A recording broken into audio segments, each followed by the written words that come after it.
Domo, welcome everybody. Today we are playing Golden Treasure, the Great Green.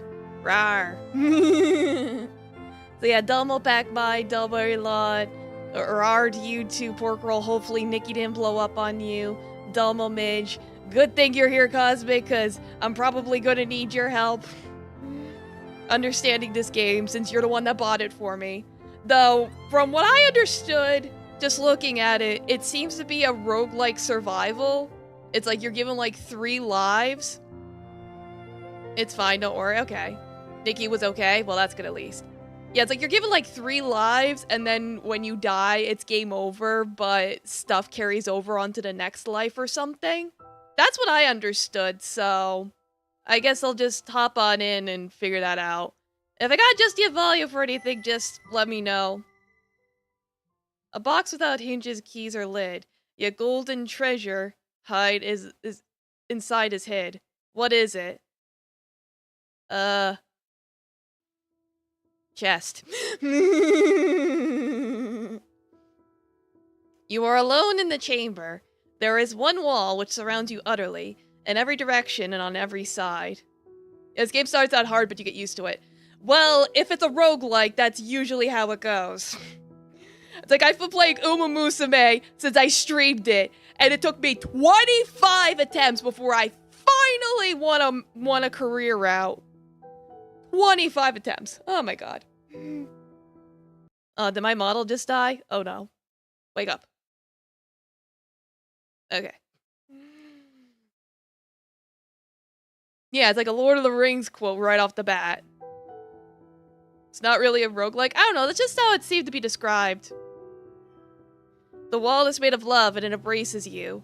Its inherent goodness is an obvious and complete truth.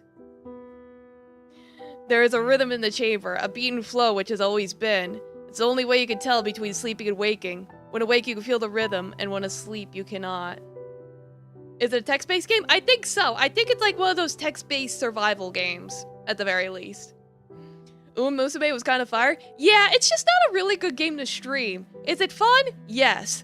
But it's, in terms of like, streaming potential, it's like you'd have to have the skill to be entertaining while playing Cookie Clicker. It's that kind of level. Yeah, grill love. A visual novel, basically. Yeah. Visual novel with choices and things. Let's see, which time do you enjoy most? I prefer the quiet of the sleepy times. Even now in the chamber, you sense the power of the hidden currents, the loving embrace of the unchanging abyss, and the gentle silences of the world. I've gained a large amount of water mastery. Alright. Crab Nicholson's Extreme Sleepover Text Adventure. Let's go! Yeah, choose your own adventure visual novel with combat and starvation mechanic. Okay, well, if there's fighting in it, that's something. That's probably where the survival comes in. And I'll probably get eaten by a giant dragon and die. Multiple times. Then after a time, you hear the voice. At first, you did not know that there was a voice. Only a strange sensation unfolding in your mind. A soothing warmth, pulses of orange color, and the comforting taste of brimstone on your tongue. Yum. Tasty. Should play Fear and Hunger. That's just Dark Souls in RPG Maker form. I don't know if I could handle that. I don't like my Souls-likes. That's like my worst genre. And yet you are alone here in the chamber. Could there be something outside? You reach out, forming a colored echo in your thoughts and sending it beyond your reality. I mean, if Bloodborne ever gets released on PC, which it probably never will, I'd probably just mod that to make it easy so I can enjoy the aesthetics. You start risk of starvation because you can't figure out on rabbits, and later on, they'll say, okay, so I gotta get the rabbits. Tell me about the rabbits, Cosmic. You reach out, forming a colored echo in your thoughts and setting it beyond reality, and you're rewarded with an explosion of purest joy ringing through your essence and echoing through your mind. In time, you learn the differences between the emotions, the colors of the mind, that the voice outside the wall would pour into you through its mind song, and which you would pour back until you discover happiness, sadness, anger and calm, fear and curiosity, an innumerable spectrum of others. And the chase sequence. Oh, yeah, get the yabbits.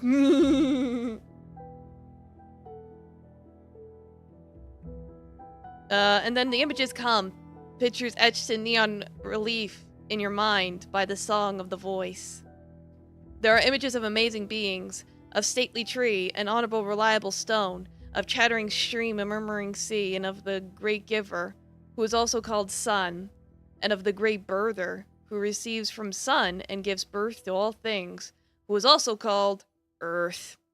Earth and sun are the greatest of beasts, mightiest of all the animals, but next to them in might are your people, the true children of above and below, the kin unto each other, who are also called Drak. The voice then asks you a question. O tiny kin yet to be, which shall you become?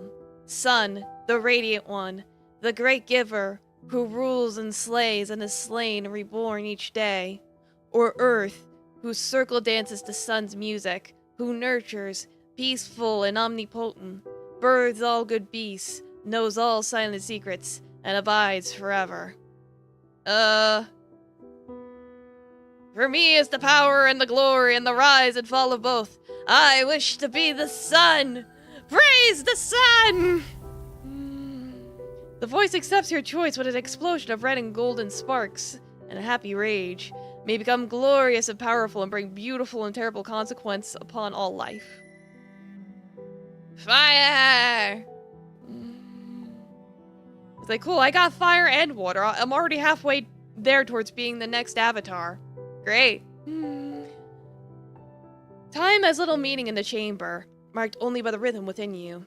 The wall also seems to embrace you just a little more closely with each moment. The voice from outside leaves and returns again and again, continuing to instruct you gently and at a slow pace, ensuring that you can receive its song and build yourself around it. It teaches you of the many good beasts, those of fur and scale and feather and fin. Some are swift, like the hopping long ear, and some are powerful, like the horned grazers. But all are good, and all have their own music. Most importantly, it teaches you the two great laws. First, that you are a destroyer. To live is good, and you may only preserve your life by tearing away the life of others. So carnivore. You must destroy. Find that which calls you and destroy it, and take it into yourself, and grow mighty. If you fail to destroy, you will waste away, and be yourself destroyed, and all your music will become silence. Yeah, so kill or be killed. Got it. Domo Bucky, welcome. Second, that you are a creator. All creators are one of two kinds. Givers, who give of their essence during the dance of creation, or birthers, who receive the essence and weave new life from it, bringing it forth in the fullness of time. Do I buy fireworks? Nah, I'm good. I'll just watch them. Hopefully you have a good 4th of July. I hope everyone has a good 4th of July, even if you don't celebrate it. If you're not American. When you have grown great, you must seek out another who is also great, and of opposite nature, and through the dance of creation become a source of the future. Yeah, the farter works. If you fail in this, the destiny of the children of heaven and earth will waste away, and where there might have been the echo of your music in the time beyond yourself, there will be only silence. And so it is, was, and shall be. There is a brief silence. Oh god, let me read. During which you sense that there is a space enough for one question. What do I do? Let's see, ask how to consume, ask if the voice is my creator, to do the dance of creation, live without destroying others, that's probably like a pacifist route. Quite consider those deep within myself. How do I consume? The voice is happy that your will to live is fierce and bright. Either slay all regret, that your essence and core may align and you will take what you desire, or grow wise so that you may learn the way and the mind of your prey and thus destroy them with ease and beauty. These two eat well, the vicious and the clever. What do you mean July 4th? You could say it either way.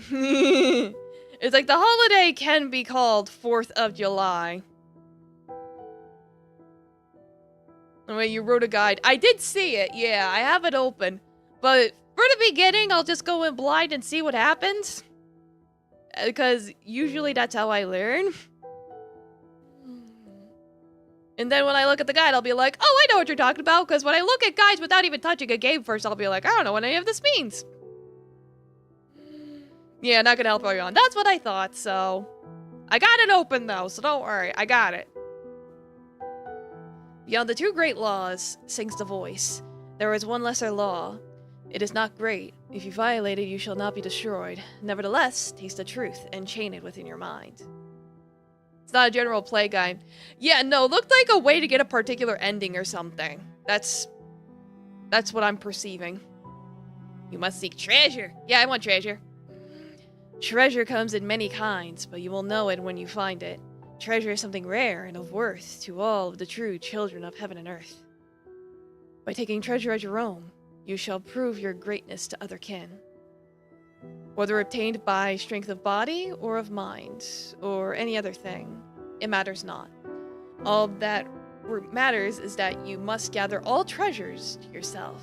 Some are obvious, but well guarded, and some require little strength, but are difficult to find. None, though, are both obvious and easily obtained, or they would not be treasure. Can I smell the treasure? Are all treasures such as can be smelled and touched and seen? No. Well, all can value that which is rare and beautiful and can be sensed. Some few count which other things among their treasures. Things such as rare truths and ways of being, or knowledge of true songs which destroy and create in strange ways. But not all can agree as to their worth. If you can, you must seek to build a golden trove, a vast gathering of glittering treasure which none could deny. Hunt not the unknown. That path is less sure. However, you said that there are indeed things less known, which some may find to be very, very great treasure. Yeah, you gotta go down the less beaten path to find the treasure. Alright, I got some more masteries. The song's voice. Why am I yawning? Grows softer. Now I leave you, my kin and my creation. You may never hear my song again, nor I yours. I have imparted the two great laws, as is my duty. You are a destroyer, and you are a creator, and these truths are woven into you like warmth into blessed flame. If you cease to be a destroyer-creator, you would no longer be kin. Yeah, why am I eepy? And you know of the lesser law, the seeking and taking of treasure. Though you may survive and be well-fed and strong of body, if you have no treasure, you will never be called great among the kin. You will never know the pleasure of the dance of creation, and your creator's self will languish in a frigid void. Basically, you need that bling, or you will get no bitches, and your god will laugh at you. All other laws are false. These alone bind us. Remember that you are Draken. All other beings of this world must stand in the shadow of your beautiful and terrible music. The rhythm which you feel now flowing through you is the rhythm of life. To have the rhythm within you is to be alive. To be silent without the rhythm is the perfect sign of death. Nature shall now be your guide, companion, and opponent. Your friend, enemy, and always, always your teacher. There is no being born of earth, the great birther, and sun, the great giver, greater than you. The music of our people is great. Rejoice, knowing that your essence has been woven into such a body, and that such a fate is yours. When you at last escape from the wall, which I have put around you, both to keep you safe and to test you, then you will be worthy to begin the great adventure which some call life. And with that final message, the idea of yourself exploding from potentiality into reality, the voice fades and is gone. You know that it will not return. Yeah, you're all gonna get bored. Gotta be like, hey, you're in the womb right now. Or egg, rather, because we're a dragon. So before you hatch, here, have some stats. How do you feel? Nothing. Perhaps the images and smells and feelings the voice projected into your mind had truth, and perhaps they did not. Songs are songs, and silence is also a song. You wonder if there is ever a true silence. Okay. For a time, you are left alone again within the chamber. You feel the measured beating of your rhythm within you and drift in and out of consciousness. The wall seems to have gotten smaller, hugging you tightly indeed. Your rhythm has swelled in the mighty chords, and your breath is fierce against your legs. And curled up in that little fetal position. Hee-hoo. But yeah, Domo Cody, welcome. Suddenly, without warning, the voice returns. It's not a measured song, rife with ordered sigils as last time, but a lurid gash of feelings and ideas suddenly thrust upon you. Yeah, Domo. Oh man. Oh jeez. Beware the other seed, the no-tails, the flat faces. Beware their terrible music. Beware the seed of the others. Beware! Beware the bear. And suddenly there is an awful silence. A space left behind where something should have been. No other voices enter your mind. A few times you think you may be receiving a song, but always proves to be simply yourself echoing tiny hopes, fears, and dreams. Meanwhile, the wall which is made of love, and which has always embraced you, is squeezing you very tightly. I think your egg is being laid. It's love, once so pure and benign, has become toxic. You're pressed so mercilessly you can barely breathe, and to make matters worse, you feel a horrible emptiness, a draining within your core. You must do something. Push against the wall! It loves you, you know, but it must now be broken. You push and struggle, feeling your body move this way, then that, but the wall thwarts your every move on every side. It's not through pushing, but rather through unfolding your whole self, limb by limb and muscle by muscle, that you at last achieve the first true success in the music of your life. Stop being late, you're ready to hatch. Yes, I gotta break out of my egg. Coming out of my egg and I'm doing just fine. You hear not with you hear not with your mind, but with your ears, your actual ears, the cracking and crunching of the wall as it breaks slowly apart. And then you see with your own eyes your first vision of true light. Yippee! I think I got a little bit of all the elements. Crack the shell! Let's go! I'm free! Part 1. Happy those early days, when on some gilded cloud or flower my gazing soul would dwell an hour, and in those weaker glories spy some shadows of eternity. Yeah, just born and we're already cracked. Ooh, I'm gooey. You're somewhere inside the body of Earth, the great birther. Her semi-soft flesh is veined here and there with the grasping roots of trees or blockaded by stones who stare blindly at you. The air here tastes of comfort and slumber, and your own body feels as though it is in good condition. I'm free, abba-dee, abba-die. If I was trapped, I would die. Yeah, anyone remember, what was it, that one channel, chick named Albert?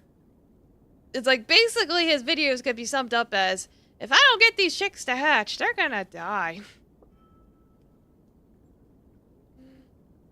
Yeah, I don't know if he's still making videos. I know he went on a long hiatus because he went through some bad IRL stuff, but... So hopefully he's doing alright. Last I checked, he did go back to making videos, but I don't know how frequently. But you feel a burning in your core. You know that it is the destroyer within, eager for substance to fuel your being. If you fail to find anything to destroy, the emptiness will overtake you and your life will be lost. You sense nothing to consume here, though. Yeah, he was a good baby. A few illuminating rays tumble in from above, but your vision is still dim and unsteady. Perhaps you could leave this place by crawling up the tangle of roots overhead. Whenever you consider a task which your will alone cannot conquer, you will get a sense of whether you will succeed or fail based on your elemental attributes. Okay, so probably a good thing I got a little bit of everything. Climbing up the roots would require a certain amount of fluidity and flexibility, which is the domain of the water element. I got that! Red indicates you cannot succeed, at least not without problems in your current state. While green indicates you're feeling it, you certainly can. Yellow means that is too close to be sure, so... Red means stop, green means go, yellow means maybe. Got it. As you make choices, your health and energy may be affected as well. Success brings benefits, but be not too afraid of failure. Through it, all beings learn and grow strong, while success has little to teach. Now choose, newborn. What will you do?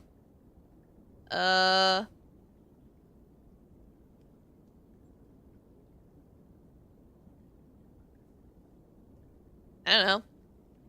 I could, plot. I could see what's on the left wall. Yeah, red means stop, green means go, yellow means flora. Yeah. The chamber of your creation seems so small now moments ago. It was your entire reality. Perhaps there's another reality beyond this one that you now see, into which you will one day hatch. Have you any further business with the wall? It does not smell attractive. I'm gonna eat this wall! Consume the wall! Perhaps it will ease the emptiness within. The wall crunches and crackles pleasantly in your mouth as you consume it, but lashes your throat as it drawn down to your core, causing you to cry out in discomfort. It also does not seem to do anything for your hunger. But hey, I got some mastery! That's one way of turning someone down. It's like, you don't... It's like, you're stinky. You do not smell attractive. Alright, how about, since I did get some fire mastery, claw your way through the softer soil. Wait, is the color what glows? Yeah, through the softer soil, sideways and upwards, towards the light. Your small but powerful limbs tear through Earth's flesh. It's an effort, but you succeed in crafting a small, rough tunnel, large enough to fit your body through. More light spills into the burrows you emerge out of the ground, shaking your body clean. Lost a little energy. What are you gonna do? I had to dig. This space is much larger than the last, and though you are still sheltered by Earth's body, light is more plentiful here, and you may be approaching her skin. A clean azure flavor slides across your tongue. Water, the comforter and supporter of all life, is here, gathered into a still body before you. Something within you resonates with it, drawing you towards it. Quick question. Okay, so that pauses it. Does this game autosave? I imagine it autosaves.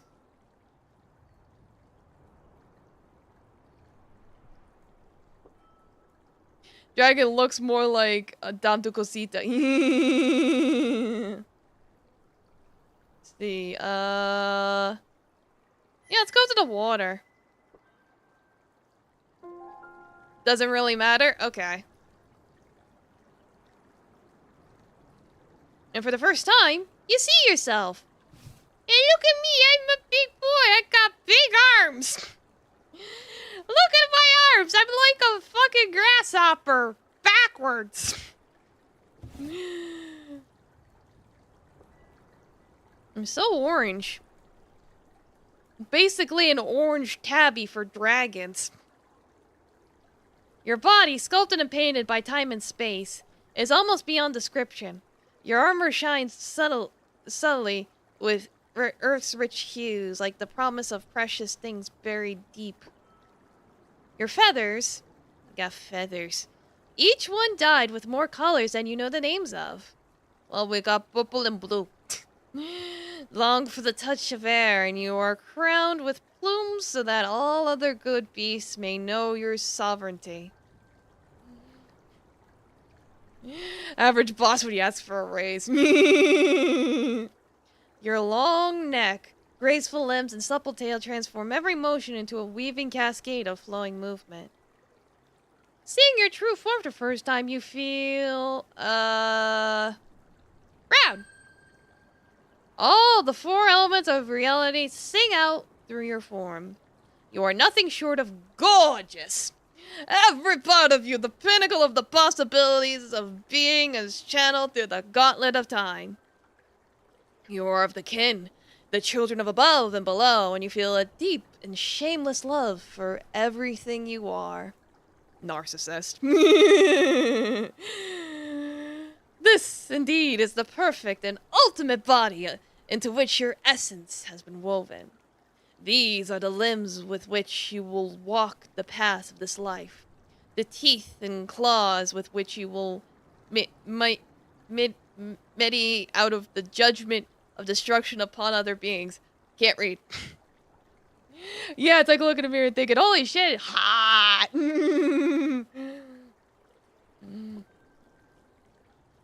Shit, you handsome man. This is the fruit of your creators, and this is the body whose legacy may be bequeathed to others, if you survive long enough and are found worthy. This is yourself, worthy of respect, admiration, and every success. What is your will? Let's drink some water. Get a little lather. Feel like I'm being read in an unsettling bedtime story. Yeah, right? It's like, alright, we're gonna sit down and read one of those choose-your-own-adventure books for bedtime. Make sure you don't pick the option to eat the cheese and crackers. Remember, you get turned into a mouse if you do that. If anyone gets the reference, I don't know. Plus 5 points. What points? Don't worry about it. Dragon looking kind of weird. We're just a little baby. Babies are usually ugly straight out of the egg. Is it a Goosebumps thing? No. There was a series of choose-your-own-adventure books. And I think it literally was just called Choose Your Own Adventure. But there was one specifically where it had an ending. I got that ending, and it just never left my mind. I was like, what the heck? You lower your mouth to the body of water and use your tongue to take some of it into you. Oh yeah, Doma Aviator, welcome. It flows pleasantly down, trickling to your core, relieving you of a little of the emptiness within and soothing your essence. Okay. Got a little energy. Cool. Water's reputation as a friend to all life is apparently well deserved. Your core demands something which water alone cannot slate, though. With nothing else to do within this space, you follow the whispering air and light outward. Okay. Wowee! Look at those blades! Look at all the little swirls! What's with all the little swirls? Oh god, there's squares in the mountains! There's geometry everywhere! Ah!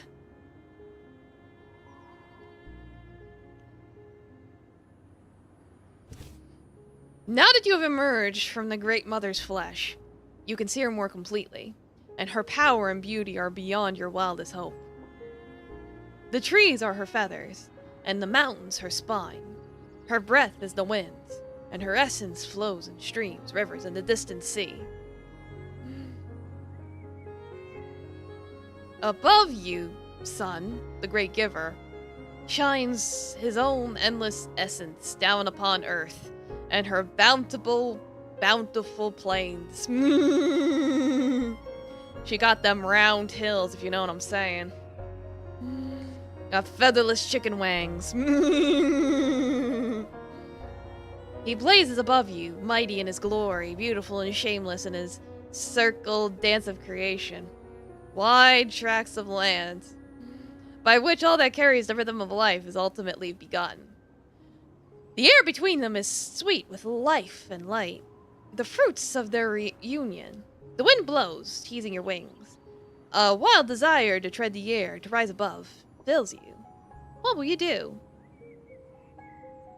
I want to fly! Let me fly. Ooh, there we go!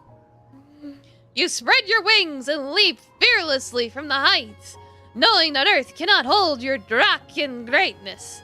For a single beautiful moment, you hang in the air, and then Earth rushes swiftly at you. Oh god, I'm falling.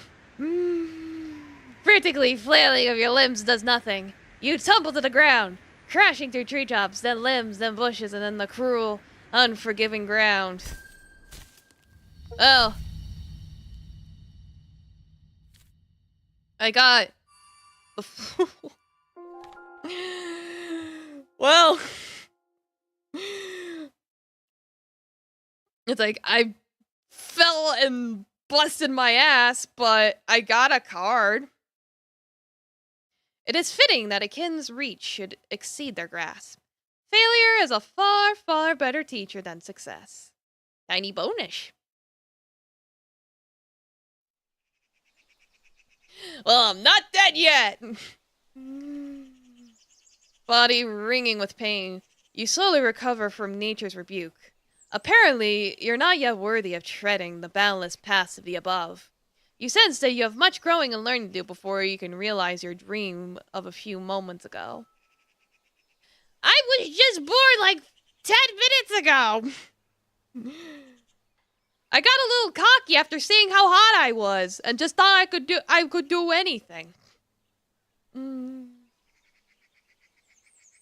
Your miserably failed attempt at flight seems to have been witnessed by a small winged beast, a lesser child of earth and sun.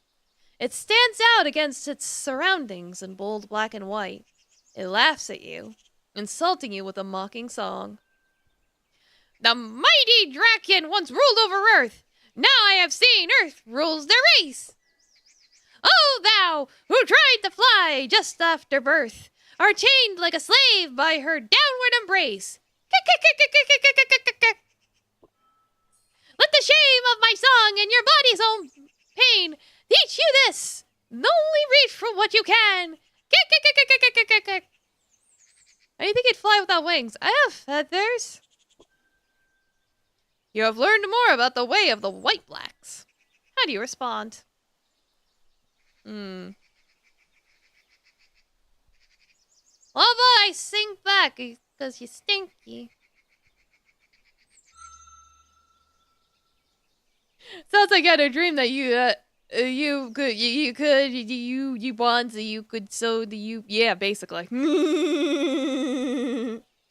You attempt to reply, but your mastery of the mind song of the kin is still lacking.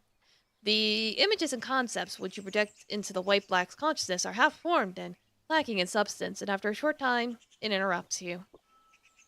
So wildless are you, so fresh from the shell, that even such things you cannot do well.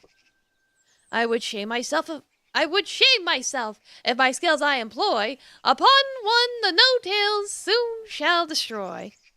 Kick. Shame gnaws at you as it wings away, but you have learned the value of skill in song, and your bond with air is strengthened. Okay, that's something. Probably. Moving on, you allow the hillside to guide you downward. You've been following the path of a swift, running river for some time. Then you are struck by a powerful scent. Flicking your tongue out, you taste the sacred essence of one of the kin on the breeze, floating on twin wings of pain and decay. There's another flavor as well. Something strange. Something animal, but not. Something other. You shudder, your feathers rising upward involuntarily. What could these strange scents mean? The kin whose scent you now smell could possibly explain, but you are now hatched, and beyond the chamber, all kin are rivals, seldom welcoming the scent of other Drak in their territory. Still, there's something familiar in that scent, something which tugs at the corners of your mind. Steeling yourself, you carefully draw closer to its source. Oh hey, it's humans cooking up some dragon meat! That's what you're smelling! Death! Destruction. The horrible stillness of a body empty of spirit. The noble red essence of a great kin, shed not in a true dance of destruction, but trapped, tortured, the confusion, the pain. Dabidu Kosit has been slain. It's one of our brethren. Is green. Not the big green! No! In the synergy between its scent and yours, you know without doubt, this was a great being who instructed you as the voice. This was one of your creators. Cool, so we already going through the RPG route of having our parents killed right off the bat. Great! Yeah, it's Voice of Cards all over again. Yeah, baba! Double Deadly Kiwi, welcome, how you doing? Its rhythm is now silent. Its songs forever stilled. Already, tiny spirits of decay infest the vast body, feeding off of it, reducing it to void. Something is clawing at you from within, straining at your heartbone and flooding your mind. Fear and rage and shuddering nausea overtake you one after another, growing and writhing within. You feel yourself instinctively belch free seed into the back of your throat, only managing to swallow it again, denying it the chance to explode into a searing flame to consume the things which now sing and dance near the ruins of one who created you. The things. What are they? There's something wrong with them. Something very, very wrong. They seem to have more than one skin, some of them belonging to other animals. The brightness of their body heat is darkened by the cold, dead hides they cover themselves with. There's something strange about their oily scents. Something familiar, but alongside that, something completely other like no true animal. They clutch strange things in their forepaws, which you cannot identify, though they reek of the blood of trees. But most horrifyingly. Yeah, Double Deadly Kiwi. It's like this game is it's like we're a dragon and we were born and then we stumbled upon our mom being dead. And humans being mad as hell. Yeah, it's like we're in the corpses of animals and having their little spears. It's like, yeah, getting this from a perspective of an animal, yeah, we're pretty metal, aren't we? Yeah, just dragon things.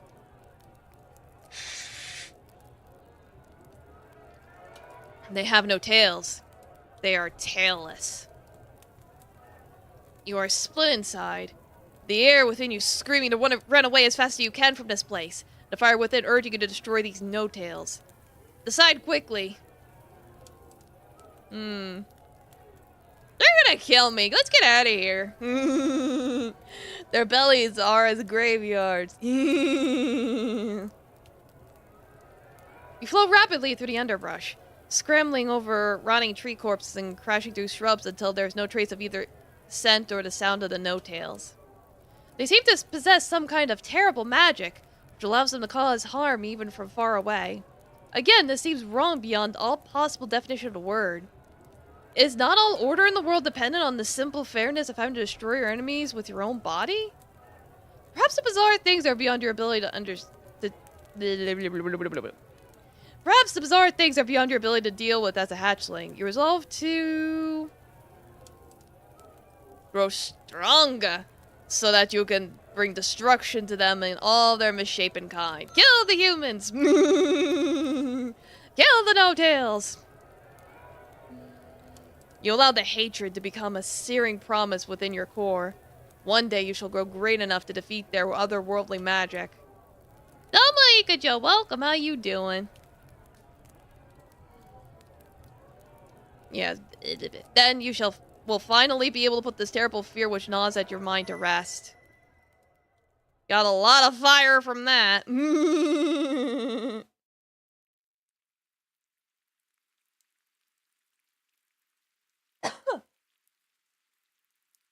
You feel something small striking your armor. You turn to see what it is and find nothing. Then it happens again. And again. It's not painful, but it is annoying. Yeah, allergies do be like that. Sip some water. Blow my nose.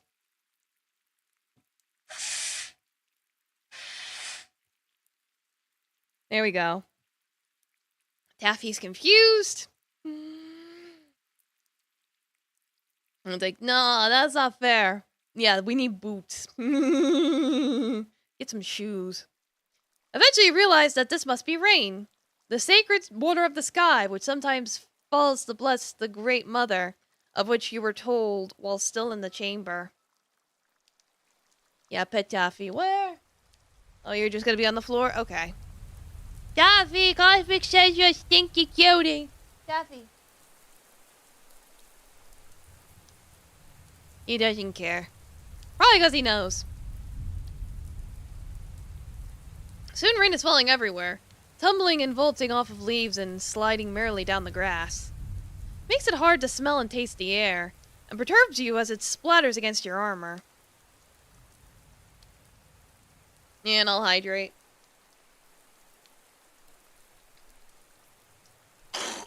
Okay. You find shelter in what used to be the den of a family of Furbies. Their scent lingers only in the edge of your consciousness. And you must have been gone for many suns, or even moons. You dig it slightly deeper and broader with your claws, and then settle in, watching rain's downward dive.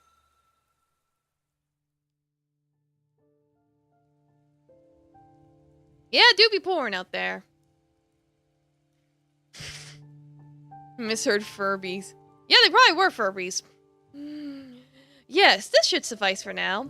Surely grander layers await you in the future, but you feel comfortable and safe in Earth's body. At last, you have a moment to think. You pause, considering your situation. Oh. Okay. No trace of the no-tails can be smelled near your den. Explore the valley, find treasures, seek your entrance. Your body's in fine condition. Unaffected by any wounds. Ya hungry. Your core sings a growling song of emptiness. It is reminding you of your duty as a destroyer of life. Yeah, so I gotta eat some foods. I gotta eat. A moment of reflection will make your current feelings and thoughts clear. Awareness of one's own state of being is key to survival in this harsh and beautiful world. You may also draw your thoughts towards any treasure or artifacts you found.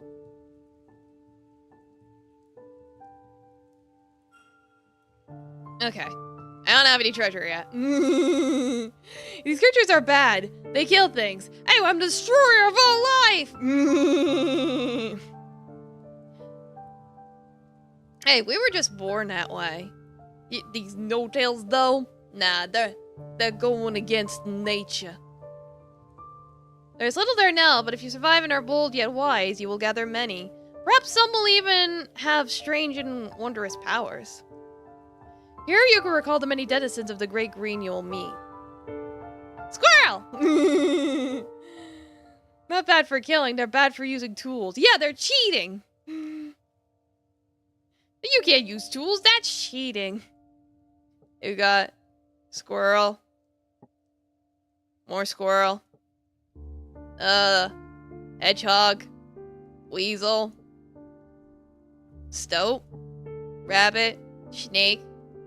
More snake. A bunch of other animals. As you explore, hunt, and survive, your knowledge of each of the many tribes of people of good beasts will grow, and their secrets will be revealed to you. Domo Jova, did I call? No, but good to have you. How you doing? Humans are the ones with the skill issue, can't even punch dragons. Yeah, right? If you wish to leave the waking dream of this life and return to your other reality, or change certain aspects of this one, you'll find such thoughts here. Your progress will be automatically saved and remembered, so do not fear the void. Okay. Okay, so the game's selling me an autosaves. Okay, my question was answered. Thank God. Double Caddy, welcome, how you doing? Yeah, Saitama's entered the chat. One punch! Your relationship with the Great Four, the elements which make up reality, will be your key to survival. At any time, you may draw your thoughts toward the elements to more clearly comprehend their gifts. I have no idea what these symbols mean. Each element bears a sigil which will grow and change as you gather more of the infinite truths of the world to yourself, and each governs a different aspect of your abilities. The fire element governs your physical strength and ferocity, as well as the power of your fiery breath. The water element governs your perception, empathy, flexibility, and stealth. The earth element governs endurance, health, and fortitude. The more you understand and imitate this element, the more patient and difficult to destroy you will become. Yeah, destroyer of all life, empathy. You know. Ruthlessness is mercy upon yourself, or something. The air element governs quickness and intellect. Agility of both body and mind belong to the sphere. As you grow in understanding and experience, your degree of enlightenment within the four elements will increase.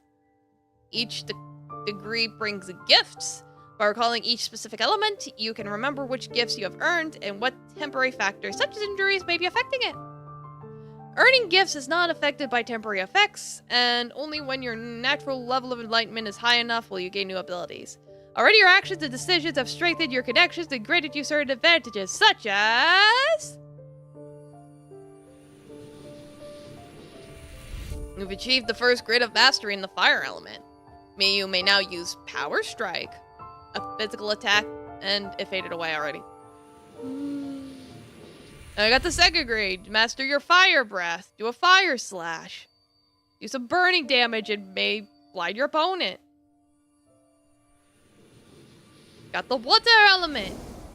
Flowing strike. Light physical damage. Additional damage if the enemy's fire. Earth. You now brace in combat, which does not harm your opponent but greatly reduces incoming damage. Okay. Have the air element. Swift strike. May not harm your opponent before it has a chance to harm you, so speed.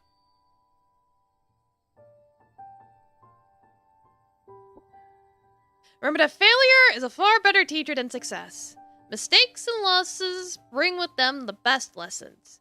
If you lose a challenge, you may suffer in the short term, but your elemental abilities are likely to increase. Certain treasures and gifts may also affect your elemental affinities.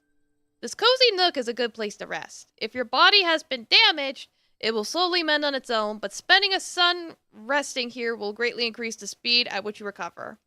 A few scratches will not hinder you, but any significant wound will impact your ability to hunt, to fight, and even think clearly. The rain has passed, and the grade above has cleared, but the world is darkening. Night must be approaching. You slip out of your den to investigate.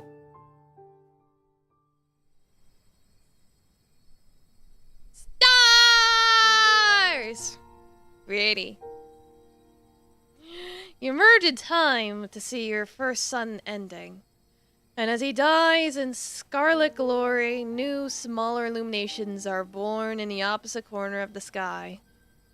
By the time the sun has gone completely, they dominate the great above, a parade of holy light marching in a slow circle dance. You were taught of the stars while still in the chamber, but seeing it with your own eyes is a true wonder. Each of the stars has a color and a brightness not quite like any other. Some are red as the body of fire, some green as the grass of earth, some blue as the deeps of water, some white as the clouds of the air. Some stand quietly, firm in their color, and some sparkle and flash, glimmering gaily. Even in the great above, the 4 sacred elements hold their being. A cool wind blows over you, ruffling your feathers. Inspiration is striking. You feel compelled to let your voice ring out in song. What shall you sing?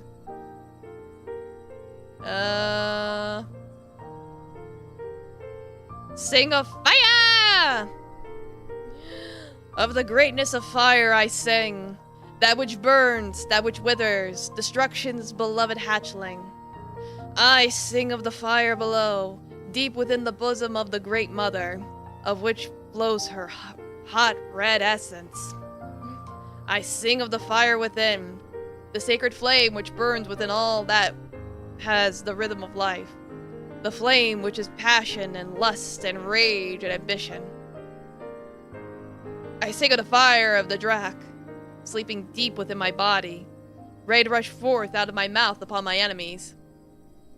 I am a flame unleashed from a greater fire upon the body of earth. I have consumed beings that will consume many more. I am a flame which rises to burn all before it. I am a flame growing greater with each feeding, my essence spreading until all is darkened by the kiss of my presence. I bring light and heat, pain and judgment. These are my gifts. Praise to fire, to the essence of the great giver, whose gift grants victory to the kin and destruction to our prey. Praise to fire, which is, was, and shall be. The echo of your song roars back to you from the corners of the valley, and your tail curls in pleasure as you imagine its denizens trembling in fear. You are one of the kin, the greatest of the children of above and below, and your power will spread through the world like a mighty fire. Yeah, give me more fire!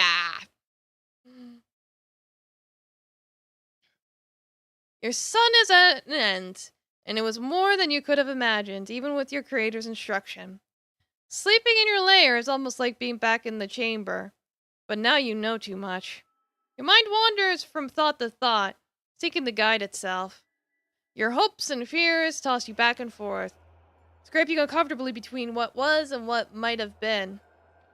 You see your creator lying silent before the no-tails, their chattering, screeching voices barking something incomprehensible as the redkin essence spreads across the ground. The white-black mocks you as you look on. You feel the dread 1-2 stomping of the tailless, near you, upon you, over you. Your mind wanders from thought to thought, yeah, right? You slide underneath the mountains to hide from them, but there are tailless everywhere. Smaller and stone-skinned underground, tail and willowy in the woods, coarse and shouting in the flatlands. It is not your precious essence they seek to shed, however. They are roaring for the flesh of something else, something older and more powerful than even a greatkin. You wake briefly, and your second sleep is far less troubled. Praise the sun!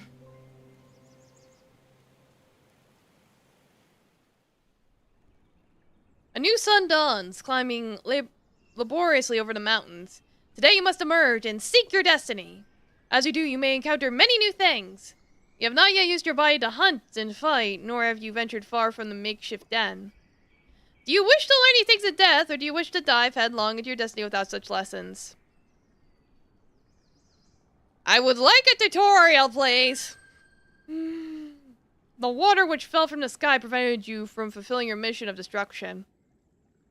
And your core cries out for flesh. Perhaps a hunt would be wise. I just noticed there's like this glowing bit here, this glowing red yellow thing. Is that my health? It is, however, also tempting to explore more of this beautiful world in which you find yourself. Exploring your territory will reveal new opportunities, challenges, treasures, hunting grounds, and more. Yes, it is. I thought so. I was like, interesting UI. I'll give it that. I like the aesthetic. Yeah, I'm horribly gingered because I jumped off that cliff.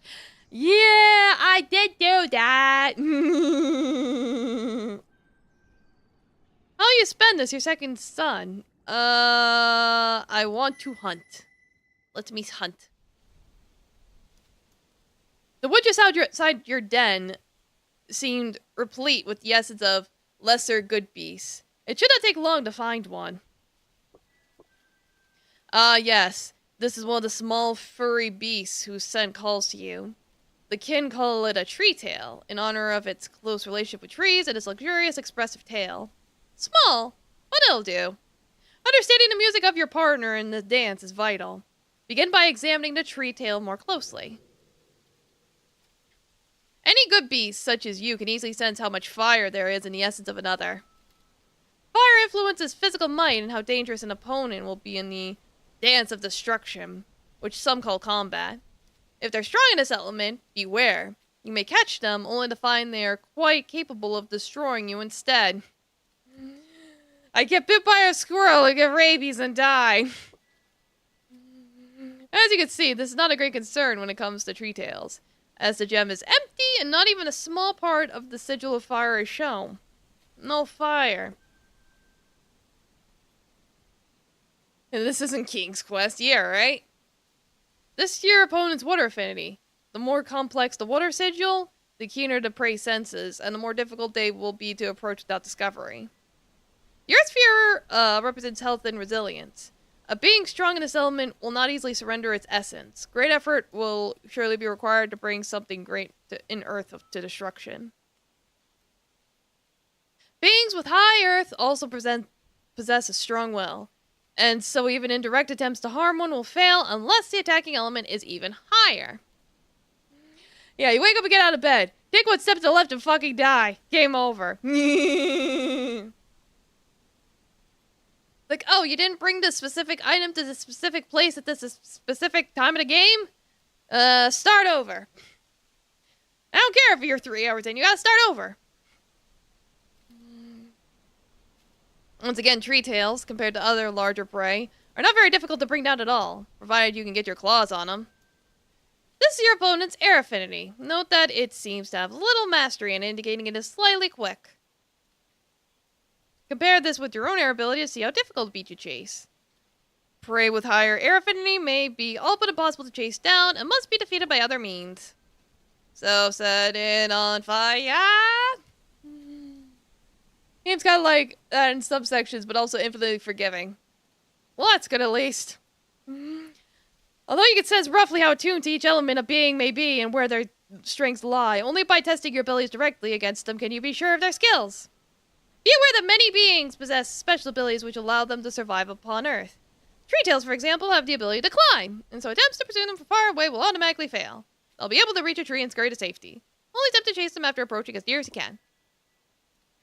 A good way to begin a hunt is by stalking your prey, silently attempting to draw as close as you can without being noticed. You didn't bring the tuna to the bathroom at precisely 3 p.m. on a Tuesday with your history stat maxed out? You trip on a shoelace and break your neck on the sink. Yeah, that was basically Long Live the Queen. I remember that game. The water element, which covers your senses, is your greatest asset here. The more powerful your connection to the element, the more silently you can move. Size also plays a role in stalking. If you're larger, you'll be at a disadvantage. Your prey has developed a keen scent in order to avoid destruction, yada yada. It wants me to sneak over. Ah, yes, you are now much closer. Close enough to smell its fur, its personal scent, its nut-tinged breath. Yeah, keep still, observe. Yes, you are learning. Nature is an excellent teacher. Yeah, you love Long Live the Queen. Yeah, no, it's a fun game, but my goodness, the learning curve is brutal. If you don't go to the birthday part, you get to fight a rebellion. If you unobserve each prey enough, you may gain a glimpse of their deeper truth, and in fighting it, incorporate it into your own way and become stronger. Did I play the other games by the same dev? Good question.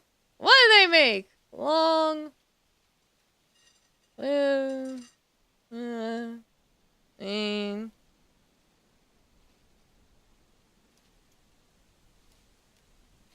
because I might have. I just forget what the name of the devs are.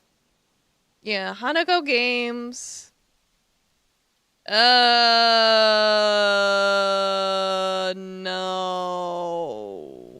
I might have played Magical Diary a long time ago, considering it was back in 2012, but that might have been it. Yeah, I'm looking. I haven't played any of their other games. I think just Magical Diary. Yeah, I see there's a second one. I haven't played the second one. Eh. Yeah, get closer. So near. So near now, and your prey is still completely ignorant of the shadows of destruction which falls upon it. If you strike at it with all your speed and strength, it will not stand a chance. Wait for the two circles to become one, and then act quickly! Strike! I think I got that. No, I'm good. I have plenty of other games to play. Don't worry about it, Cosmic. Don't worry about it. It's like, I bought a bunch of games from the Steam Summer Sale. I do not need more games right now. The only thing I didn't grab from the Steam Summer Sale, because I forgot, was, 1000X Resist, but I found it on Throne, so I put it on there anyway, so. But don't worry about it. I got plenty of other games to play. The hapless retail barely even has time to realize that you're there before you crunch its small bones in your jaws, tasting its perfect essence as you crush it several times and finally swallow it. Its flesh and its spirit will now become part of your own, granting you precious energy. You feel pride in your own skill and gratitude to the tree tail in equal measure. This is right. This is the way of all things. Yay, energy. Ah, another one. Your core urges you on. You must have more if you're to grow great. The last one was old and weak. Its sense is dull. Not this one, however. Destroying it will be more of a challenge. A chase at this range against an animal which can climb trees is hopeless. Draw nearer as before. Alright, get close. You managed to draw nearer, but although you remain hidden in the tall grass, your prey has heard rumor of your approach from a rather noisy twig you stepped on. It is now suspicious of you. Ah, sussy baka. Oh, it's not lost, however. Perhaps if you remain still and observe, there's a chance that the tree tail will lower its guard. Okay. I see I healed a little bit from eating that squirrel. You've waited for a few precious moments, but the tree tail still suspects that danger may be near. When you wait and observe an opponent whose suspicion has been aroused, there's a chance it will return in its way each time, but it's not guaranteed. Each individual animal is different, and fortune plays a role.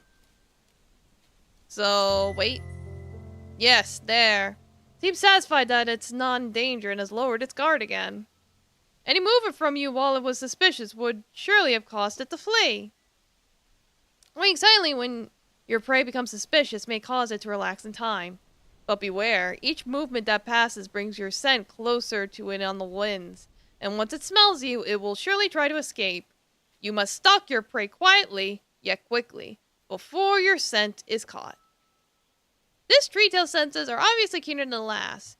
If drawing this close makes it suspicious, trying to draw even closer will surely alert it. If your prey begins to chase, you will be at a disadvantage, so you must now seize the initiative and attack! Strike! It knows you, please! After it! Ah! Ah!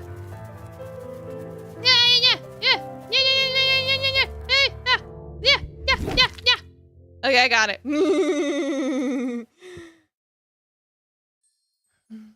Like, my god, there was actual gameplay. Come to think of it. Yeah, Dragon spends hours going through a university course scale of squirrel. Humans just be like, I'll shoot it. Yeah, actually, come to think of it, I think the bar is just your energy, not your health. I think it's the gems that your health. I don't know. I guess I'll find out. Could be energy. It is yellow.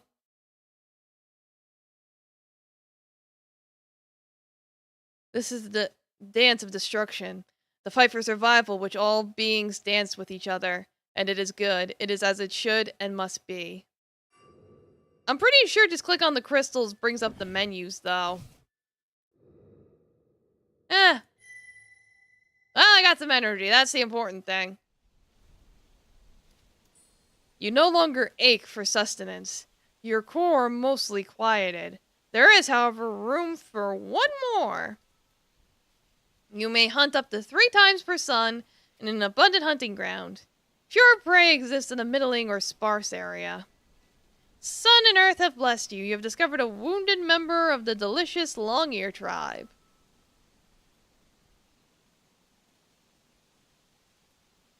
Try magic. I don't know if that'd be good to stream. Isn't that a stat-raising game?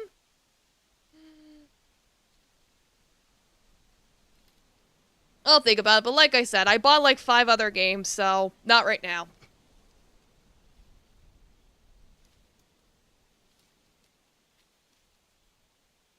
Yeah, I'll keep you posted. Normally you would have to stalk and pursue it, which is no mean feat, as long-ears have swift feet and keen senses. However, this one is sporting a broken leg. It senses you but cannot flee. Let combat, the true dance of destruction, begin. Ah, the true dance of destruction. Though your foe is not the most powerful of beasts, you cannot help but shiver a little. Both of you are wagering life, the most precious of treasures, against the skill of the other. Wait, am I getting into combat with a rabbit?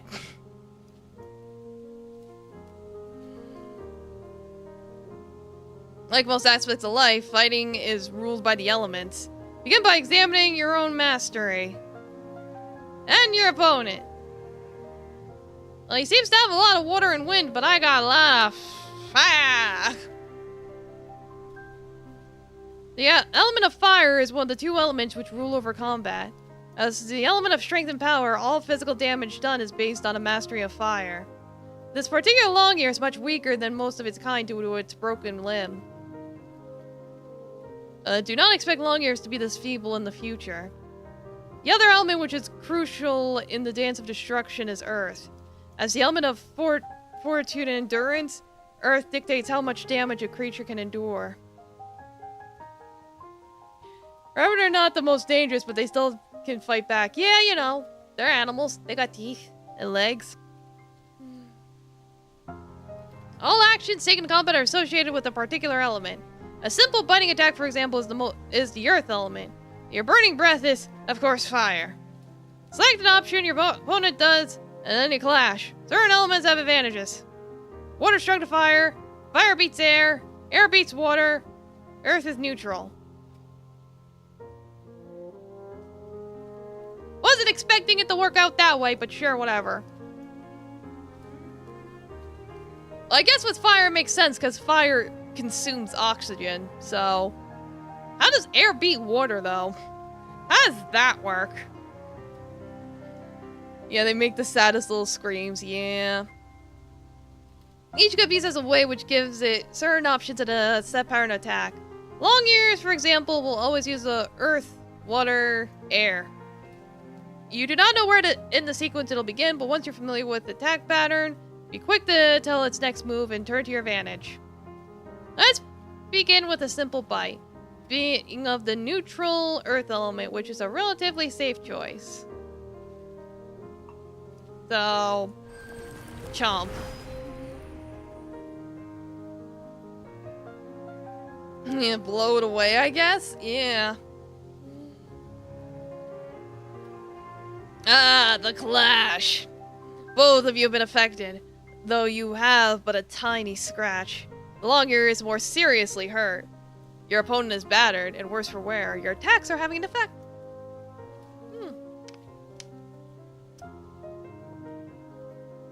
As creatures, including you, are wounded, abilities will decrease, Earth stays unchanged.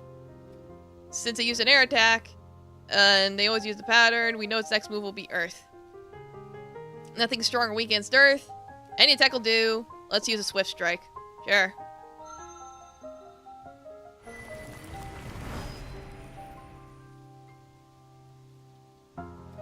Yeah, the air grows richer with fear and despair. Your enemy is now injured. Good. Additional effects like Swift Strike's preemptive damage always occur if you win the elemental clash. On a tie, they will take effect if the element in question is higher than the opponent's Earth, and they never occur on a lost clash. The opponent's next attack will use the element of water. Air strong against water, so we'll do it again. Swift strike!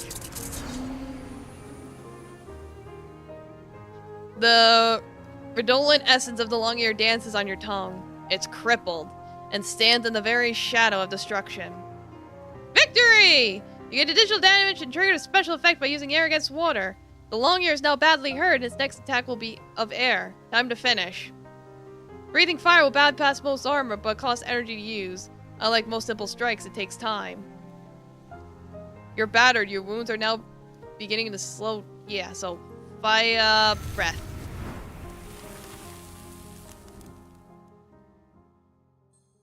Ah, delicious indeed. Future meals will rarely be so heavy, however. Okay, so I think the gems are health. They changed color. They're yellow. They went from blue to yellow. Be sure to use stalking to observe and get as close as you can. Pursue your prey swiftly and fight wisely. The Great Four, water, air, earth, fire, shall be your guide. So, be the avatar. Beware, however. The good beasts of field and woodland are not the only beings in this world. Some have strange gifts and others, such as the no-tails, may use their bizarre minds to break the rules of the dance. Yay! I win!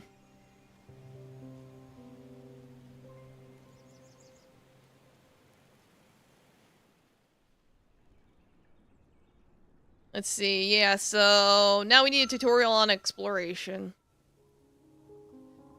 This is the area you have already explored. This is your lair. You can always find your way back here. This is where you found the tailless slain kin. There's nothing there now, returning would be pointless, so it's darkened and inert. Still, you will carry the place where it happened in your memory. A colored sigil marks an area in which you can spend the sun hunting if you wish, and indicates what prey you can most easily find there. But beware, too much hunting in one place will drive away the residents. Yeah, you do not want to bring a place to extinction. A green sigil indicates a healthy and plentiful hunting ground, while red means that the area is almost empty, with yellow between. Hunting grounds recover with time, but once completely depleted, they will remain fallow and dead. A wise predator hunts in diverse locations, allowing the local good beasts to recover. Otherwise, the prey will leave and the valley may become a flesh-barren wasteland. It's through the act of exploration that new locations, encounters, and exploring grounds may be found. You may only explore an area which is near another area which you have already explored. Exploring a new area takes all sun, but at least one new point of interest will always be discovered and often more. Go, and do not be afraid. Encountering new things is a basis of strength. Yeah, exploration. Yes, I gotta go here. Let the fog clear. Now that I have touched it. And to tell me about the rabbits. You have uncovered a beautiful meadow. There, the grasses grow high, sheltering all manner of good beasts. White sigils mark the places where you found interesting scent. These unique locations may harbor treasures, special encounters, or unknown dangers. This scent is especially powerful. Wow, big yawn. Ugh. Has a familiar tang which strongly piques your interest. On another sun, when you are well fed and rested, you should certainly investigate. It may bring weal or woe, but so long as you survive, you will grow both within and without.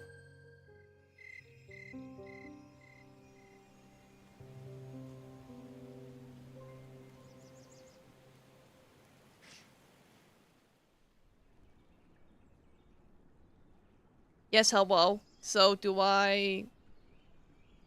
Yeah, so as the new sun rises, you might well feel pleased with your accomplishments. You have explored your surroundings and successfully fulfilled your purpose of destruction. Your core no longer aches and you can turn to other pursuits. There is one matter which refuses to leave your mind. When you explored the Wormwood Meadow, there was a scent there you simply could not ignore. Could there be some new prey or perhaps a treasure of some kind? You set out to discover a new truth. Yeah, let's go figure out what it was. Why not?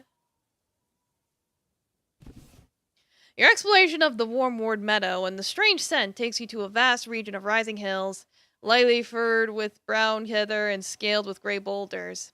Air dances more freely here than among the trees, and many tiny beings flit to and fro. You've been exploring for less than half a sun when the chirping songs of the beings hidden in the grass suddenly stop and a massive shadow falls over you. Something huge and winged circles above. An adult kid! Suddenly, it all becomes clear. The scent you found was the border mark of an elder of your people, and you've thoughtlessly invaded its territory. Before you can meaningfully react, it is before you, landing surprisingly gracefully and quietly across your path. It is vast and beautiful, like a great nation unto itself, but blue, with accents like the storm-gray rocks of the hills. Its scales bear the 100,000 marks of the lively brutality of kin life. Yet its essence shines healthy and bright from its melted golden eyes, the midnight slit of its pupils eyeing you surprisingly calmly. One of its teeth, you notice, is jet black. In your mind, you label this kin Dark Tooth. When it sings to you, you're shocked by the lucidity of color in its thought images as well as the clear, sharp lines with which it divides its ideas. It is by far the loveliest song you have ever heard, more beautiful by far than the voice you heard while still in the chamber. Oh, interloper, small and barely begun, sing to this elder kin of your future. Shall you perish here for your crime of violating the territory of a greater being? Or will you live beyond the fall of the sun? I don't want to challenge an elder dragon. Yeah, it's like, Gomena, sorry, dude. Sing a song of repentance. Whether you may live or die is not yours to choose now, but the choice of the greater being whom you have angered by your unknown intrusion. After hearing your song and watching your low-headed stance of submission, Darktooth's tail settles into a less threatening position. Humility is the beginning of wisdom. You may perhaps taste the morning sun's rays again. Okay. As you lie there, flattened in submission, images begin to enter your mind, a sequential song of images and concepts, and it dawns on you that you're being instructed. Darktooth is teaching you many things. The song of Annunciation, in which you declare your presence in another kin's territory and request audience. The song of Welcome, the song of Challenge, and many other songs which unfold from the first. Dances which communicate more complex emotions and intentions than the ones you already know. Dances of respect, of warning, of curiosity, and of certainty. Now, barely begun. What is my intention? Do I intend to destroy you and consume your young, tender flesh? Speak of my hidden mind. I don't know anything. Yeah, well, my cape. Keep yourself warm. Yeah, the song of having a moment. Great one, I cannot know your vast mind and will presume not to do so.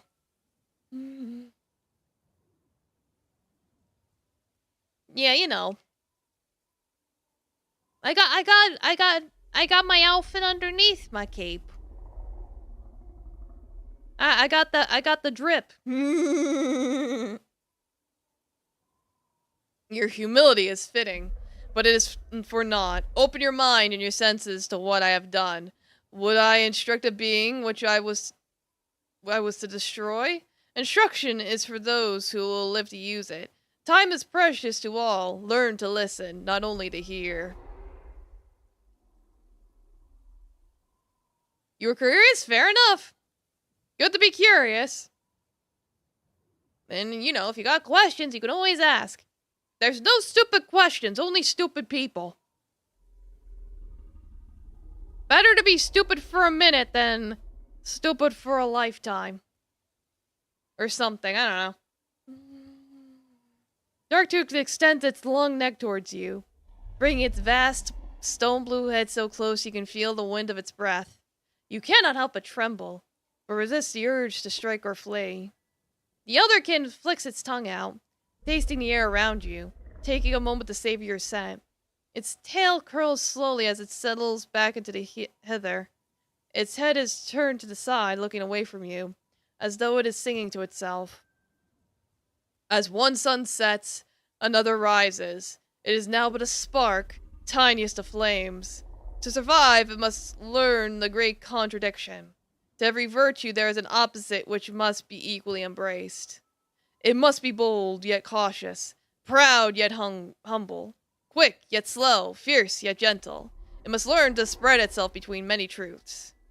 The laird inhabits lies within the land of the tailless ones, the broken custodians. If it would build a land of its own, its destiny lies coldward, in the great green. Up, he said the title. Roll credits. It may survive in this valley for a short time, but it must leave before 2 moons have passed. That's like a month. Are you telling me I have a month to get the fuck out of here? If it does not, it shall be destroyed. I say this to myself for my own amusement. Payment is not required. The elder's tail thumps once on the ground. Yeah, get evicted! I was just born! Really, from what side we feel the tremor? Can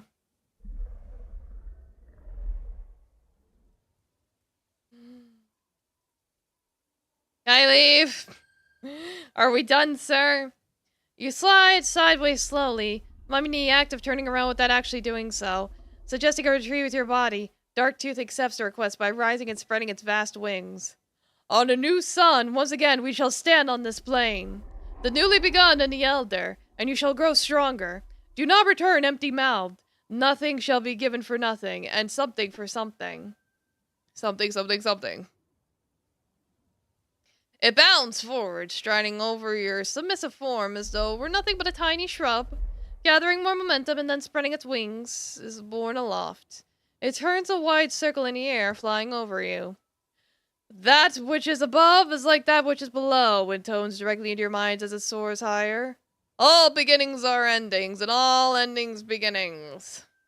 You move yourself from the edge of its territory as swiftly as you can, and wonder whether you will have the courage to return to this place again. Probably not.